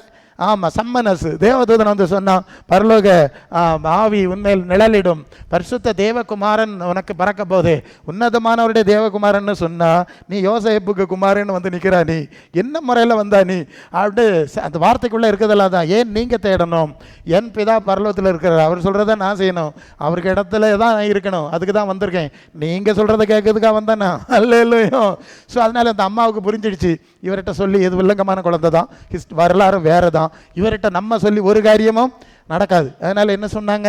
யோவான் 2:5, இயேசு உங்களுக்கு என்ன சொல்லுகிறாரோ அதன்படி அவருக்கு போய் நெல்லுங்க, அவர் சொன்னது கேட்டால் உங்கள் காரியம் நடக்கும். எனக்கு சாம்பிராணி முழுவத்திலையும் குத்தி வச்சு என்ன சுத்தினா காரியம் என்ன செய்யாது? உண்மைதானுங்க. அவர் உயிரோடு இருக்க வேலையை ஒன்றும் செய்ய முடியலை. அப்புறம் செத்தப்புறம் என்ன செய்வாங்களோன்னு எனக்கு தெரியலை. ஒன்று யோவான் அப்போஸ்தலர் 1:14 பரிசுத்தாவியின் அபிஷேகத்துக்கு அந்த அம்மா வந்து காத்திருந்து ஜெபம் பண்ணுது. இந்த அம்மா வேண்டிக் கொள்ளோன்னு சொல்கிறவங்கள்ட்ட சொல்லி பாருங்கள், அந்த அம்மாவே பரிசுத்தாவி என்னால அங்கீகாரம் வேணும், முத்திரை வேணும்னு காத்திருந்து ஜெபிக்குது. நீங்கள் எத்தனை நாள் காத்திருக்கீங்கன்னு கேட்டு பாருங்க. இல்லை இல்லையா, எல்லாம் குழப்பம் தான், இல்லை எல்லாம் ஃப்ராடு. இந்த ஃப்ராடு தனத்தில் போனோம். பிறகு செத்த பிறகு விண்ணக வாழ்வின் 14ஆம் நாள் அப்படின்னு ஒரு பெரிய ஃப்ளக்ஸ் பேனர் வச்சிடணும். ஆமாம், வெளிப்படுத்தல் 12:9 உலகம் முழுவதும் மோசம் போக்குற பிசாசு என்று சாத்தான் என்று சொல்லப்பட்ட பழைய பாம்பு இன்னும் சுற்றிட்டு நடக்கு, உலகத்தை ஏமாத்துது. அவன் கோயிலுக்கே போயிருக்க மாட்டான், அவன் விண்ணகத்துக்கு போனான்னு கட்டுக்கதை. அங்கே ஃபோனில் சொன்னானா 14 நாள் நான் பரலோகத்தில் இருக்கிறேன். என்னடா இது, ஏசுநாதர் தவிர விண்ணகத்துக்கு ஒரு தினம் போல, எல்லாம் அதிகபட்சம் பரதீஸ்வர போகிறான்னு வேற விளக்கம் வேற இருக்குது. எங்கேருந்து கொண்டு வந்துவானு தெரியல. இப்படியெல்லாம் கொண்டு வருவானுவன், நிறைய வச்சிருக்கானுவ புதுசு புதுசாட்டு. ரொம்ப வருஷம் படிச்சுட்டானுவல்ல, 14 வருஷம் படித்தா அப்படின்னா 14 விதமான காரியம் எல்லாம் வருதான் செய்யும் போட்டு அதுக்குள்ள போல. சரி, என்ன புரிஞ்சுங்க? ஹல்லேலூயா. அப்போ இயேசுவோட நடக்கிறதுன்னு ஆவியானவர் பேசினார்ல, அதை ஏகம் பார்த்துட்டு இருக்கோம். அப்போ இயேசுவின் ஆவியில் நடக்கணும், இயேசுவின் சிந்தை வரும், இயேசுவின் சாயல் நமக்குள்ளே வரும். அதை உருவாக்குறதுக்கு சபையை வச்சிருக்கு. குருசடி வேற, ஆமாம், எல்லாரும் அந்த அற்புதம் தீர்க்க தரிசனத்தை மட்டும் தனியாக வெட்டி எடுத்து கொண்டு போயிடுது. ஒரு வீட்டில் ஒரு பக்கம் ஒரு கழுக்கலை பிடிங்கிட்டு போகிற மாதிரி எப்பா ஊழியத்தில் எல்லாமே இருக்குது. பரலோக ராஜ்யத்தை பிரசங்கம் பண்ணு, நீங்கள் ஜெபம் பண்ணுங்க, அப்படிலாம் சபைக்குள்ளே நடக்குதுல்ல. இது சபைக்குள்ளே நடக்கிறத அதை ஒரு கழுக்கலை பிடிங்கி கொண்டு ஒருத்தன் தெருவில் ஒரு இடத்துல நாட்டிக்கிட்டு ஒவ்வொரு பேர் வைக்கிறான். அப்படி செய்கிறார் இப்படி செய்கிறாருன்னு வச்சுக்கிட்டு இருக்கிறான். சபையை காணோம். சரி, சபைன்னு பேர் தான் இருக்கும், உள்ள போனா சபையின் உபதேசத்தை காணோம். பரிசுத்தாவின் பேர் இருக்கும், உள்ள போனா பிசாசு அந்நிய பாஷை பேசிட்டு இருக்கு. என்னத்தை செய்கிறது? அல்ல இல்லையா இன்னைக்குள்ள நிலைமை. சரி, நமக்கு கொஞ்சம் சரியா போமா, இயேசுநாதர் நடக்கணும். அப்போ கிறிஸ்துவின் சாயல் நமக்குள்ளே உருவாக்கி வளர்ந்து வந்தாதான் பிலிப்பியர் 3:20-21 நம்முடைய குடியிருப்பு பரலோகத்தில் இருக்கிறது. அங்கே இருந்து இயேசுவின் ரட்சகர் வரை எதிர்பார்த்து காத்து கொண்டிருக்கிறோம். அவர் தம்முடைய வல்லமையான செயலினாலே நம்முடைய அற்பமான சரீரத்தை அவருடைய மகிமையான சரீரத்துக்கு போய் மறுரூபப்படுத்துவார். நீங்க இந்த வாசிக்கிறீங்களா? விசுவாசிக்கிறீங்களா? இயேசு வந்து கூட்டிட்டு போறார், நம்புறீங்களா? ஆமா, நம்புறேன் பாஸ்டர். அது எப்படி நம்புறீங்க? நாங்க தான் வருகை பாட்டு இப்போ பாடிட்டு இருக்கிறோம்ல, அதனால வருகைக்கு போவோம் அப்படிங்க சொல்லலையே. வருகை பாட்டு பாடுறவங்க எல்லாம் கத்தோலிக்க சபையிலே வருகை பாட்டு. ஒரு இடத்துல நான் போயிட்டு இருக்கிறேன், வருகை பாட்டு பாடிச்சு. நான் என்னடா அந்த பக்கம் பெந்தகோஸ்தே சபையே இல்லையே, அவங்க தானே வருகை பாட்டு பாடுவாங்க அப்படின்னு பைக் நடத்திட்டு உள்ள போனேன். அங்கே இருக்கிற சரி, அதுக்கு பின்னாலே ஒரு கத்தோலிக்க தேவாலயத்திலையும் வருகை பாட்டு பாடுறாங்க. பாடிட்டு போடு, சந்தோஷம். அப்படியாவது தகுதியான கர்த்தர் அவர்களை தகுதிப்படுத்தட்டும். அல்ல இல்லையா? சரி, இப்போ என்ன ஆச்சு? எங்கெங்கேயோ இருந்து பாட்டு பாடினவொன்னா வருகைக்கு போக முடியாது பாருங்க. வருகைக்கு போனோம்னா என்ன சொல்லியிருக்கு அந்த வசனம்? அவர் 21 அவர் தம்முடைய வல்லமையான செயலினாலே நம்முடைய அற்பமான சரீரத்தை அவருடைய மகிமையான சரீரத்துக்கு பாய் மாற்றி அமைப்பார். அப்படி தானே சொல்லியிருக்கு. அது 1 யோவான் 3:2 அவர் இருக்கிற வண்ணமாக அவரை தரிசிப்பதனாலே அவருக்கு ஒப்பா இருக்கணும். அப்போ நல்ல கவனிங்க, ஒரு செகண்டில் உங்களை மாற்றுவாரா? நீங்கள் சொல்லுங்கள், மற்றவள் அப்புறம் பார்க்குறோம். அவர் இப்போ இயேசுனார் இப்போ வந்தா ஒரு செகண்டில் இந்த சரீரம் இயேசுவின் சரீரம் மாறிடுவோன்னு சொல்கிறீங்களா? நீங்கள் ஒரு வேளை சொல்லிக்கலாம். ஒரு இடத்துல நாங்கள் கிராம ஊழியத்துக்கு போனோம், ஒரு சிஎஸ்ஐ சர்ச் ஏரியா பக்கம். அங்கே வந்து நாங்கள் 2 பேர் பிரசங்கம். முதல்ல நான் பிரசங்கம் பண்ணேன், அது முடிஞ்சோன்னா அடுத்தது ஒரு பாஸ்டர் பிரசங்கம் பண்ணார். கொஞ்சம் நேரம், அது கிராமம் இல்லையா? ஸோ அவர் கேட்டார், அது ஏரியா கிறிஸ்டின் ஏரியானால நீங்கள் யாரெல்லாம் இயேசுவின் வருகைக்கு போவீங்க, கையை தூக்கி அல்லேலுயா சொல்லுங்கன்னு சொன்னார். எல்லாரும் அல்லேலுயா போட்டாங்க. இந்த பிரசங்கர் திரும்பி எங்களை பார்க்காரு, என்னடா இது திருமண பிரசங்கம்னு வந்தால் எல்லாரும் எப்படி சொல்கிறாங்க. சரி போட்டு அடுத்தது வருகைன்னா என்னன்னு தெரியுமா, எப்படி போனோம் தெரியுமான்னு 1-2 சின்ன குறிப்பு டிப்ஸ் மட்டும் விளக்கமாக சொன்னார். சொல்லிக்கிட்டு இப்போ யாரெல்லாம் இயேசுவின் வருகைக்கு போவீங்கன்னு அல்லேலியா சொன்னால் ஒருத்தரும் போடலை. தான் சொல்கிறது என்னன்னு தெரியாது, தாங்கள் செய்கிறது இன்னதென்று அறியாத இருக்கிறாள்னு ஏசு சொன்ன மாதிரி வருகைன்னா என்னென்னு தெரியாத ஆளெல்லாம் அல்ல எப்படி இருக்கிறாங்க. இருந்துட்டு போட்டு இப்போ நம்ம சரியாக பார்ப்போம். அதாவது நான் ஏற்கனவே சொன்னேன், பரிசுத்த ஆவியானவர் கிறிஸ்துவின் ஆவி வந்து அந்த சாயல் தன்மையை நமக்குள்ளே உருவாக்கி 99%, எத்தனை சதமானம்? 99% ஏற்கனவே வளர்த்து கொண்டு வர்றாருன்னு சொன்னேன்ல. 1% பாக்கி இருக்குது. இந்த 91% அந்த ப்ராசஸ் நடந்து கொண்டு இருக்கிறவங்க தான் அந்த ஃபைனல் ஸ்டேஜ் ஒரு இமைப்படுதலே 100% மாறுவாங்க. சரிதானே? என்ன பிரச்சனை யாரோ புதுசாக இருக்குது. நாங்கள் ஏசப்பா அற்புதம் செய்வார், அதிசயம் செய்வார், பியா வராது, நோய் வராதுன்னு இல்லையா கூட்டத்துக்கு வந்து போயிட்டு இருக்கோம். எல்லோரும் ஒரு சாமியை வச்சு ஆராதிக்க மாதிரி நாங்களும் ஏசாமியை ஆராதிச்சோம். அப்போ தான் ஆசீர்வாதம் கிடைக்கும், நன்மை கிடைக்கணும். அந்த இது என்ன புதுசாக இருக்குது? ஏசுனாரை உருவாக்கணுமா, அதுபோல் வளரணுமா, பூரணத்துக்கு போகணுமா? அதான் சபைக்கு லட்சணத்தை சொல்லுவேன், உங்களை பற்றி சொல்லலை. டோட்டலி என்வாரன்மெண்ட் குழம்பி கிடக்கு. ஸோ அந்த பூரணம் இப்போ வளரலைன்னா 30 வரையும் 25 வரையும் கூட்டத்துக்கு வந்து உங்களுக்குள்ளேயே இந்த கிறிஸ்துவின் சாயல் உருவாகவே இல்லை, வளரவும் இல்லைன்னா அந்த 1 செகண்டில் எப்படி ஆக மாறும்? 25 வரையமாக வரையில இல்லையா? நமக்கு இப்போ அது இல்லை பிரச்சனை. நமக்கு வீடு கட்டணும், கார் வாங்கணும், அது செய்யணும், இது செய்யணும். அதுக்கு தான் ஏசு சாமியை வணங்கணும். இல்லை வேறு சாமியை வணங்கவனா இந்தியாவை ஆட்சி செய்கிறான். சரியா? பெரிய கோடீஸ்வரமாக இருக்க தானே செய்கிறான். இந்த சாமியை வணங்கி என்னத்தை விவரம் கட்டத்தனமாக பேசிதிய? 1 கொரிந்தியர் 15, 19, 20 இம்மைக்காக மாத்திரம் கிறிஸ்துவின் மேல் நம்பிக்கையாக இருந்தோம் எல்லாரையும் பார்க்கலும் பரிதாபத்துக்குரியவர்களாக இருப்போம். அவனுக்கு பரலோகம் தெரியாது, புதிய இது தெரியாது. நமக்கெல்லாம் தெரிஞ்ச பிறவும் நம்மளாம் இதையே சொல்லிகிட்டு இருக்கணும். சாவு வரை இப்படியே தான் போகிறாவ. கிறிஸ்துவின் சிந்தை உருவாகலை. மரித்தவர் உயிர்த்தெழுதல் அனுபவத்தை குறித்த நம்பிக்கை, நிச்சயம், ஆசை, வாஞ்ச ஒன்றா நமக்கு கிடையாது. சொல்ல புரியுதா? அதாவது அது கொலோசியர் 3:1-2 அவர் நம்மை கிறிஸ்துவுடனே கூட எழுப்பி நீங்கள் கிறிஸ்துவுடனே கூட எழுந்தது உண்டானால் கிறிஸ்து தேவனுடைய வலது பார்சத்திற்கு மேலானவைகளை தேடுங்கள், பூமிக்குரியவளை அல்ல, மேலானவளை தேடுங்கள். எழுதியிருக்கா அந்த வசனம் என்ன சொல்லுது?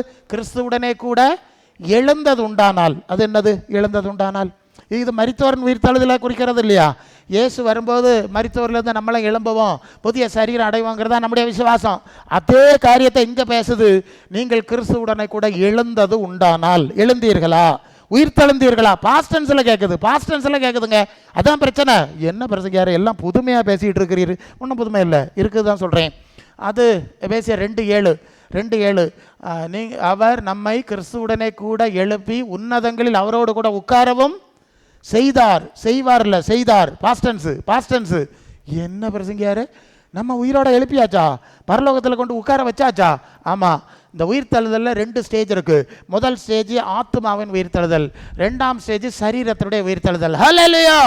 அதாவது நீங்கள் ரோமர் 6:4 நீங்கள் கிறிஸ்துவுடனே கூட பழைய மனுஷன் அடக்கம் பண்ணப்பட்டது, அவருடைய மரணத்தின் சாயலில் நாம் இணைக்கப்பட்டவர்களானால் அவருடைய உயிர்த்தெழுதலின் சாயலிலும் இணைக்கப்பட்டிருப்போம். பாஸ்டன்ஸ். ஹல்லேலூயா! ஒரு ஞான ஸ்நானம்ங்கிறது நான் ஏற்கனவே சொன்னேன், அது தண்ணி சடங்கு கிடையாது. அது பழைய மனுஷனை அடக்கம் பண்ணுறது, பழைய ஆத்மாவுக்கு முடிவு கொண்டு வர பண்ணி ஒருவன் 2 Corinthians 5:12 ஒருவன் கிறிஸ்துவுக்குள்ள இருந்தால் புது சிருஷ்டியாக இருக்கிறான், பழையவைகள் ஒழிந்து போயின. அப்போது புது சிருஷ்டியாக்கப்படுகிற அனுபவம் தான் ஞான ஸ்நானம்.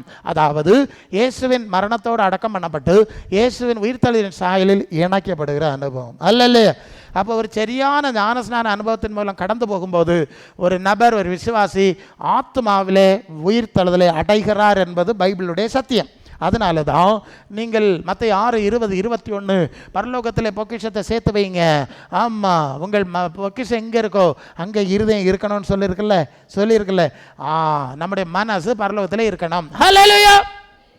இப்போ சபையின் அனுபவம், விசுவாச அனுபவம்னு சொல்லுது. இப்போ என்னன்னு தெரியுது இல்லையா? பியாக்கிய நோக்கி வந்து போனால் குருசடி.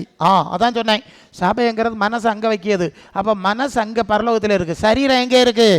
பூமியில் இருக்குது. இப்போ இனி என்ன நடக்கணும்னா, அது ரோமர் 8:22 ஆவியின் முதற் பலன்களை பெற்ற நாமும் கூட சரீர மீட்பாகிய புத்திர சுவீகாரம் வருவதற்கு காத்திருந்து நமக்குள்ளே தவிக்கிறோம். ஹல்லேலூயா!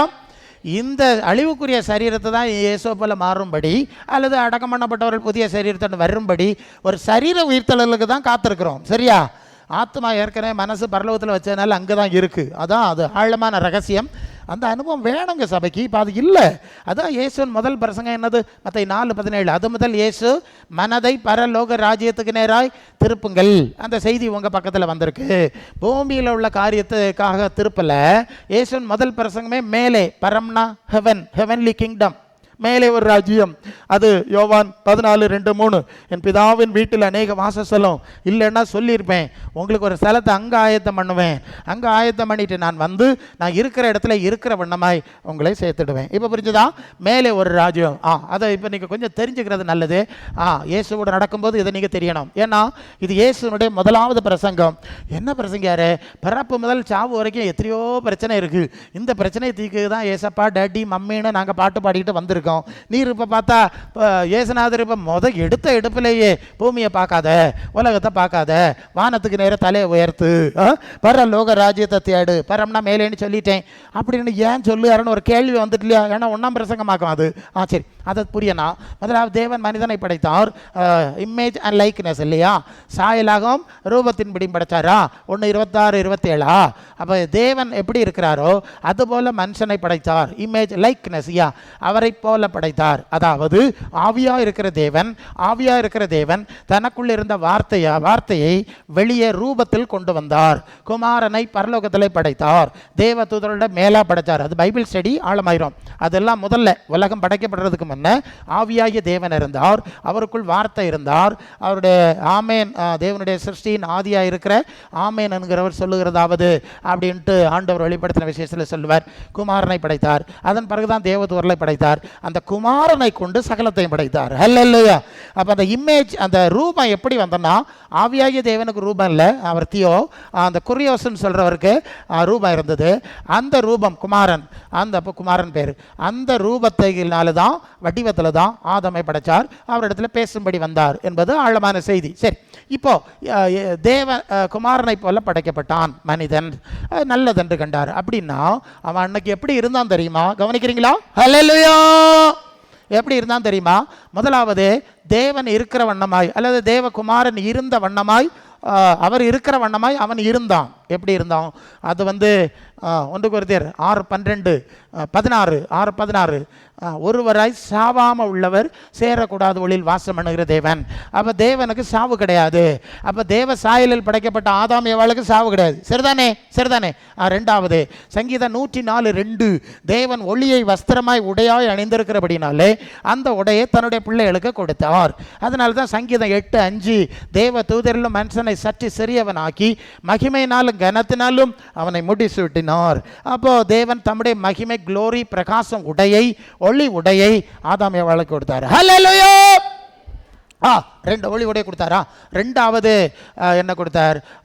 அது 16:11 சங்கீதம் 16:11 அவருடைய சமூகத்தில் நித்திய பேரின்பமும் சந்தோஷ பூர்ணங்களும் பிரமோதங்களும் உண்டு. அப்போ தேவன் என்று சொன்னால் சந்தோஷ பூர்ணமானவர். சந்தோஷ பூர்ணமான தேவன் தன்னுடைய சாயலில் மனுஷனை படைச்சதுனால அவனுக்கு சங்கடம் தெரியாது, அவனுக்கு அழுக தெரியாது. சாவற்றவன், ஒளி உடை அணிந்தவன், சங்கடம் இல்லாதவன். மத்தேயு 5:48 பரலோகத்தில் இருக்கிற உங்கள் பிதா பூரண சற்குணராக இருக்கிறது போல நீங்களும் பூரண சற்குணராக இருக்கணும்னு சொன்னதுனால ஆதாம் ஏவாள் எப்படி படைக்கப்பட்டார்கள்? ஹல்லேலூயா! கவனிங்க. தேவ சாயலில் பூரண சற்குணமாய் படைக்கப்பட்டார்கள். கெட்ட குணம் எல்லாம் அப்புறம் தான் பேயிலிருந்து வந்தது. அப்புறம் 3:8 ஆதியாகமம் 3:8 பகலின் குளிர்ச்சியான வேளையிலே தோட்டத்தில் உலாவி கொண்டிருந்த தேவ சத்தத்தை கேட்டாங்க. ஒரு தெய்வீக ஐக்கியத்தில் இருந்தாங்க. தேவ சாவாமை, ஒளிவுடை, பூரண சற்குணம், அப்புறம் சந்தோஷ பூர்ணம், அப்புறம் தேவ ஐக்கியம், இப்படி தான் இருந்தாங்க. அப்புறம் கர்த்தர் சொன்னார், இந்த தோட்டத்தின் நடுவில் ஒரு விருட்சம் இருக்கிறது, அது நன்மை தீமை அறியத்தக்க விருட்சம், அதை இப்போ சாப்பிடாத, இப்போ நன்மை மட்டும் இருக்குது. வெளியே ஒருவன் இருக்கிறான், அவன் தள்ளப்பட்ட தூதன். அது தூதர்களின் காலத்தில் தூதனாக இருந்து தள்ளப்பட்ட பிசாசாய் மாறி போனான். அது இன்னொரு பைபிள் ஸ்டடி. அவன் வெளியே இருக்கிறான். அவனுடைய இன்ஃப்ளூயன்ஸ்னால ஏதாவது ப்ராப்ளம் வந்தால் நீங்கள் அதை ஹேண்டில் பண்ணுறதுக்கு நன்மையும் தீமையும் வரும்போது அதை ஹேண்டில் பண்ண வேண்டியிருக்கும். அப்போ தேவைப்பட்டால் சொல்வேன், இப்போ நன்மை தான் இருக்குது, அதை சாப்பிட்டு தீமையை உண்டாக்கிறாத, அறிவு வந்தால் அதை யூஸ் பண்ண வேண்டிய தேவை வந்துடும் அப்படின்னு சொல்லி தான். அது நீங்கள் ஹீப்ரூவில் போனால் ஃப்ரம் ஹிம், அதாவது நான் சொல்லி சாப்பிடணும், அவனிடத்திலிருந்து, அதாவது அவன் வெளியே ஒருத்தன் இருக்கிறான், அப்படி ஒரு வேர்டு அங்கே இருக்குது, அப்படி தான் அது மொழி. அவன் சொல்லி சாப்பிட்டால் சாகவே சாவாய் சொல்லிட்டார். இப்போ கர்த்தர் போயிட்டார், பிசாசு வந்தான். எங்கே? 3:4 அவன் என்ன சொல்கிறான்? சாகவே தலைகளை சொல்கிறான், சாவதில்லைன்னு சொல்கிறான்ல. உடனே இதில் கொஞ்சம் புத்தி வந்திருக்கணும்ல. பகலின் குளிர்ச்சியான வேளையில் வரும்போது நீர் எல்லாம் படைச்சி ஆசீர்வதிச்சு நன்மையாக வச்சிருக்கிறீரு, உமக்கு எதிராக ஒன்று இங்கே நடந்துட்டு இருக்குது சொல்லி கொடுத்துருக்கணுமா, காட்டி கொடுத்துருக்கணுமா? அதை செய்யலையா. அவர் வந்துட்டு போகிறாரு, அவருக்கு நேரம் போகலன்னு வந்து போகிறாரு. நமக்கு சாத்தாமனால அட்ரஸ் இல்லாதவன், சம்பந்தம் இல்லாதவன், எல்லா ஆசீர்வாதம் கொடுத்தவர் இவர். பள்ளிக்கு பெருகி பூமியை நிரப்புன்னு ஆசீர்வச்சாருன்னு 1:22 படிக்கிறோம். சாத்தாமினால் போனாங்க. அவனுக்கு கீழ்ப்படிஞ்சதுனால அவர்களை மூடி இருந்த ஒளி உடை அவர்களை விட்டு விலகி போயிட்டு. ஹல்லேலூயா! கீழ்ப்படியாமல் என்ற பாவம் வந்தது, போச்சுது. மகிமை, எல்லாரும் பாவம் செய்து தேவ மகிமை அற்றவர்களாய் போனார் என்று ரோமரில் வாசிக்கிறோம். போயிட்டு அப்புறம் ஆதியாகமம் 3:16-19 நீ பெருக பெருக இதுன்னு வேதனையை பெருக பண்ணுவேன். ஏன்னா நீங்கள் சாத்தான் சித்தம் செய்து மகிமை இழந்து தேவ சித்த பரிசுத்தத்தை இழந்துட்டீங்க. இனி சாத்தான் சித்தம் தான் உங்கள் மக்களும் செய்வாங்க. இன்னைக்கு வர அப்படி தான் ஆகி போச்சு. அதனால் பெருக பெருக வேதனை தான் அப்படின்னு சொல்லிட்டார். அப்புறம் வெளியின் பயிர் வகைகளை புசிப்பாய், அது பலன் கொடுக்காது, குறுக்கு முள்ளு முளைப்பு அப்படின்னு சொல்லிட்டார். செடியை வச்சா பூச்சி வெட்டிட்டு போயிடுது, வாழையை நட்டா காற்று ஒடிச்சு போட்டுறது, எல்லாம் கஷ்டம். நீ மண்ணிலிருந்து எடுக்கப்பட்டாய், மண்ணுக்கு திரும்புவாய் என்று சொல்லி சாபத்தை போட்டு தோட்டத்தை விட்டு துரத்திட்டு அவர் பரலோகத்துக்கு போயிட்டார். ஹல்லேலூயா! இந்த சாப உலகத்தில், தேவன் சபிச்ச உலகத்தில், ஒரு சபிக்கப்பட்ட சரீரத்தில் வாழ்கிறதுனால தான் நமக்கு நிறைய பிரச்சனை. ஆனாலும் நீ இதை பண்படுத்த முடிஞ்ச வரைக்கும் அதை ஒழுங்குபடுத்தணும்னு ஆண்டவர் அனுமதி கொடுத்தார். முடியலை. ஏன்னா ஒரு பக்கம் செய்கிறோம், மறுபக்கம் சாத்தானுடைய வேலையை நம்மளே செஞ்சிடறோம். சரியா? நல்ல வேலையும் செய்வோம், நல்லதும் செய்வோம், கெட்டதும் செய்வோம். இல்லை, அப்படி மண்டை குழம்பி போச்சு. அதனால் முடியலை. அப்படியே இந்த உலகம் வந்து ரொம்ப மோசமான, நம்ம சுவாசிக்கிற காற்று விஷம், ஆமாம், என்வாரன்மெண்ட் ரேடியேஷன் சொல்கிறாங்க. ஸோ அந்த அளவு வந்திருக்கிறோம். இனி சரி பண்ண முடியாதுன்னு சொல்லிட்டாரு. கடந்து போயிட்டு கொஞ்சம் காலம் கொஞ்சம் கொடுத்து பார்த்தாரு. சரி, இப்போ என்ன புரிஞ்சுங்க? ஹல்லேலூயா! சாபம் வந்துடுச்சு. அப்போ நல்லா இருந்த ஆதாமுக்கு முதல் பையன் காயின்னு கொலைகாரனாக மாறினான். கொலைகாரனை மாற்றினது பிசாசு. அது யோவான் 8:44. பிசாசு ஆதி முதல் மனுஷ கொலைபாதகன். பூரண சர்க்குணமாக படைக்கப்பட்ட மனுஷனுக்கு மூத்த மோன் கொலைகாரனாக மாறினான். கொலைகாரன் பற்றி எங்கேருந்து வருது? பிசாசு இடம் தருவது. அவன் தான் கொல்லவும் அழிக்கவும் வருகிறான். அது 10:10 யோவான்ல இயேசு சொன்னார். அப்போ பிசாசனுடைய டாமினன்ஸ், ஆளுகை, அது வந்து ஏதேன் தோட்டத்தில் ஆரம்பித்து தேவ வரவில் இருந்த மனுஷனை உடச்சி சாபத்தில் தள்ளிடுச்சு. அடுத்தது காயினை தலைமகனை கொலை மகனாக மாற்றிடுச்சு.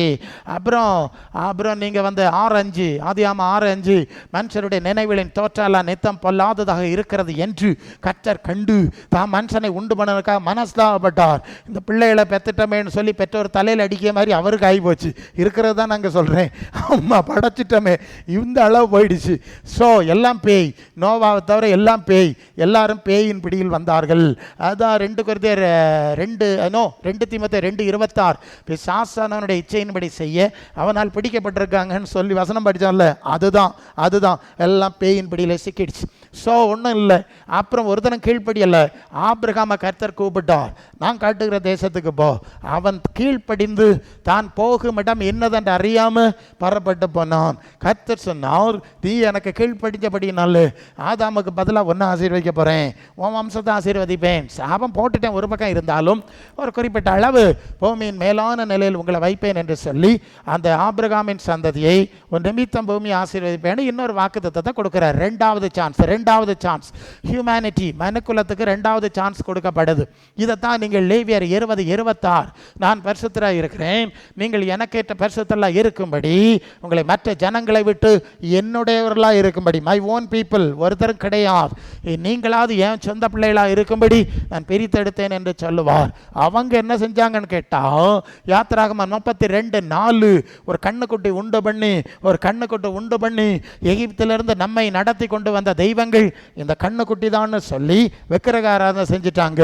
உன்னை உண்டாக்காத நமஸ்கரிக்காத படமும் வரையாது. கத்தோலிக்க வேதத்தில் பார்த்தீங்கன்னா அது யாத்திராம விடுதலை பயணம் 24 வந்தால் ஒரு ஓவியத்தை ஆகிலும் நீ வரைய வேண்டாம், நீ நமஸ்கரிக்கவும் சேவிக்கவும் வேண்டாம், அப்படி செஞ்சால் 3ஆம் 4ஆம் தலைமுறை வரை நான் விசாரித்து போடுவேன் அப்படிலாம் சொல்லியிருக்கார். சரி, இவங்க ஒரு கண்ணுக்குட்டியை உண்டு அதை எழுதி கொடுத்து அவன் கொண்டு வர்றதுக்கு முன்னாலே அவன் மேலேருந்து வர்றான் மலையிலேருந்து, அதுக்குள்ளாலே பிசாசு வேறு வழியில் அதுக்கு எதிரான காரியங்களை செய்ய வச்சான்.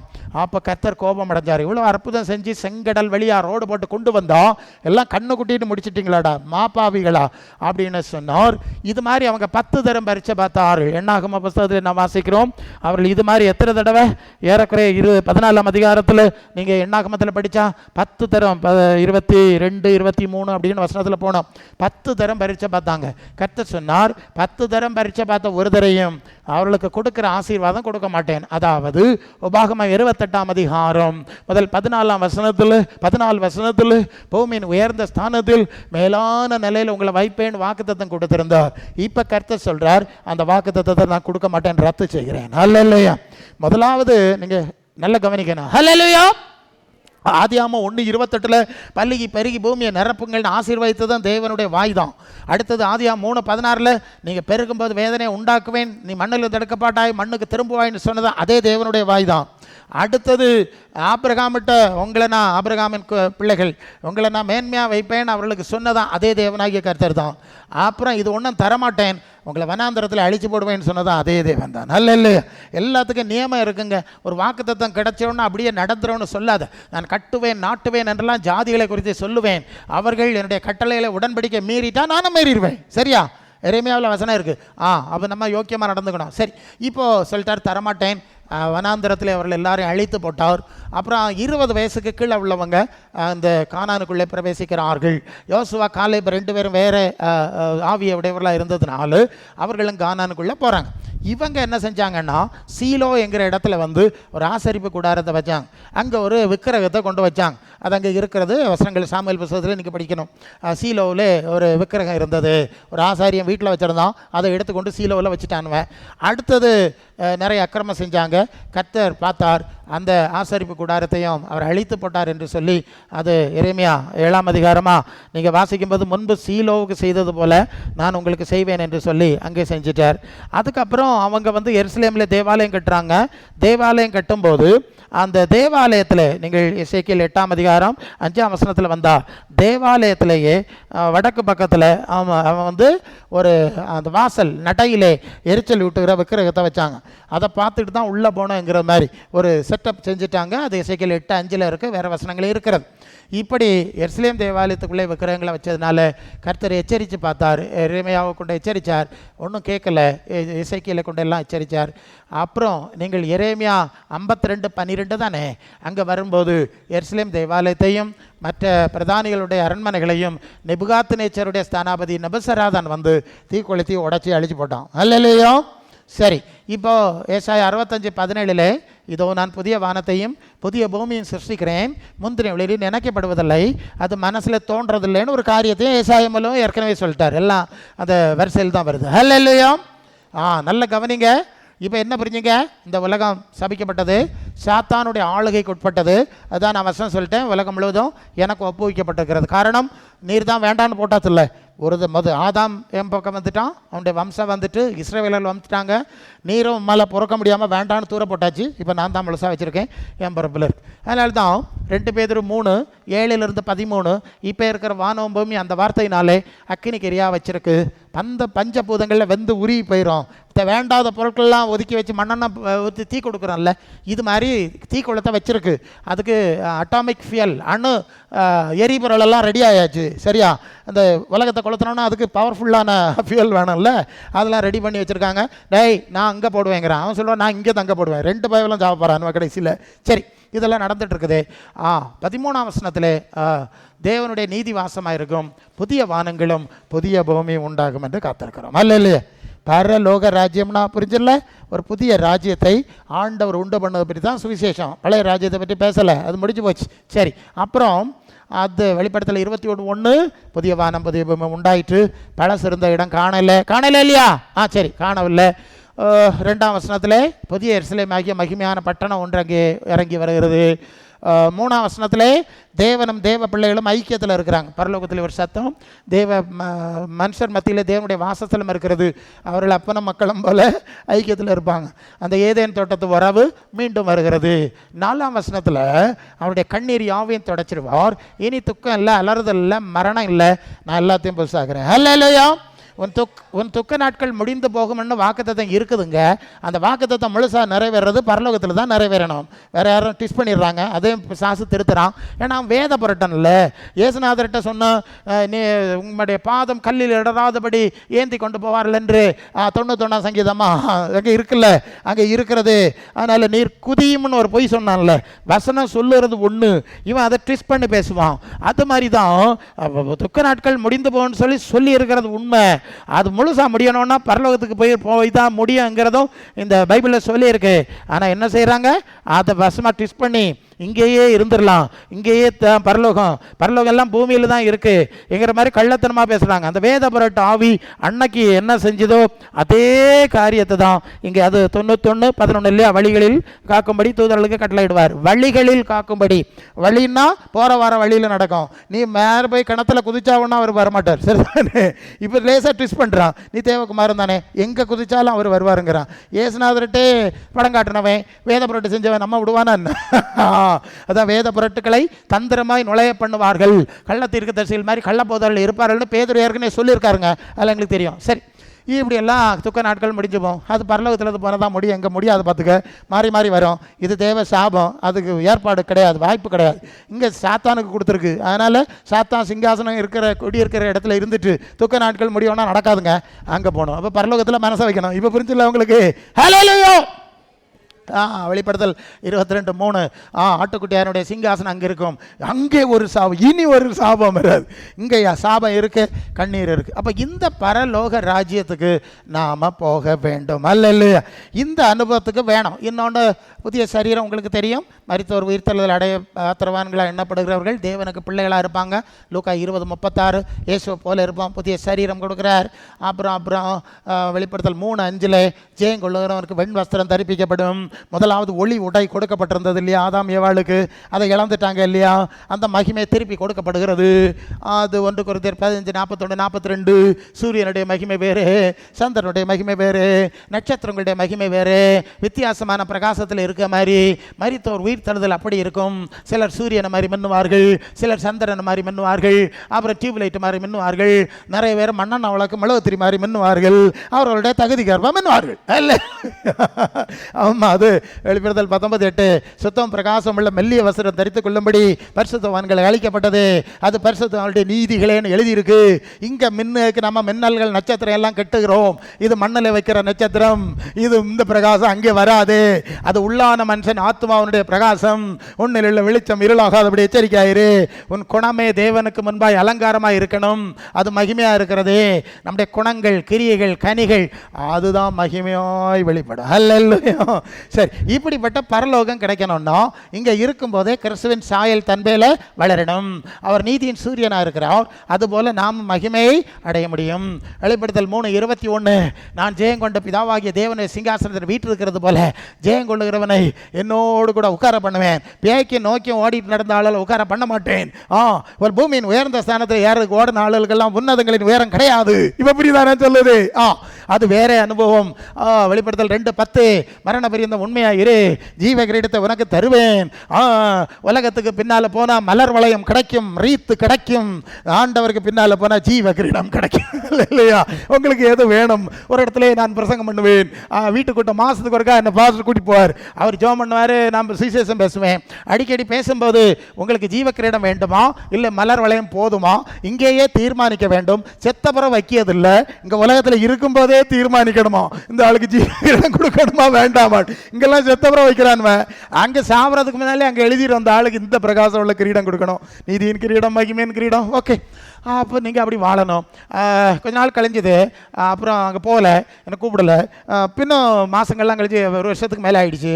அந்த பகுதியில் ஓடி எனக்கு போக வேண்டிய ஒரு சூழ்நிலை சொன்னேன். இந்த பக்கத்தில் ஒரு வீட்டில் நம்ம வீட்டு கூட நடத்துவோம், நம்ம பிரசங்கம் பண்ணுவோம்ல, அவங்க அந்த வீடு எப்படி இருக்குது, நான் வந்து ரொம்ப நாள் ஆயிட்டில் இடையில பாஸ்டர் சாரி, அந்த நீங்கள் அடிக்கடி பிரசங்கம் பண்ணும்போது மலர் வளையம்னு சொல்கிறீங்களாம், அந்த வீட்டம்மாவுக்கு பயமாக இருக்கும், அதனால் இந்த பிரசங்க யாரை கூட்டிகிட்டு வராண்டான்னு சொன்னாங்க, அதனால தான் உங்களை கூப்பிடலை.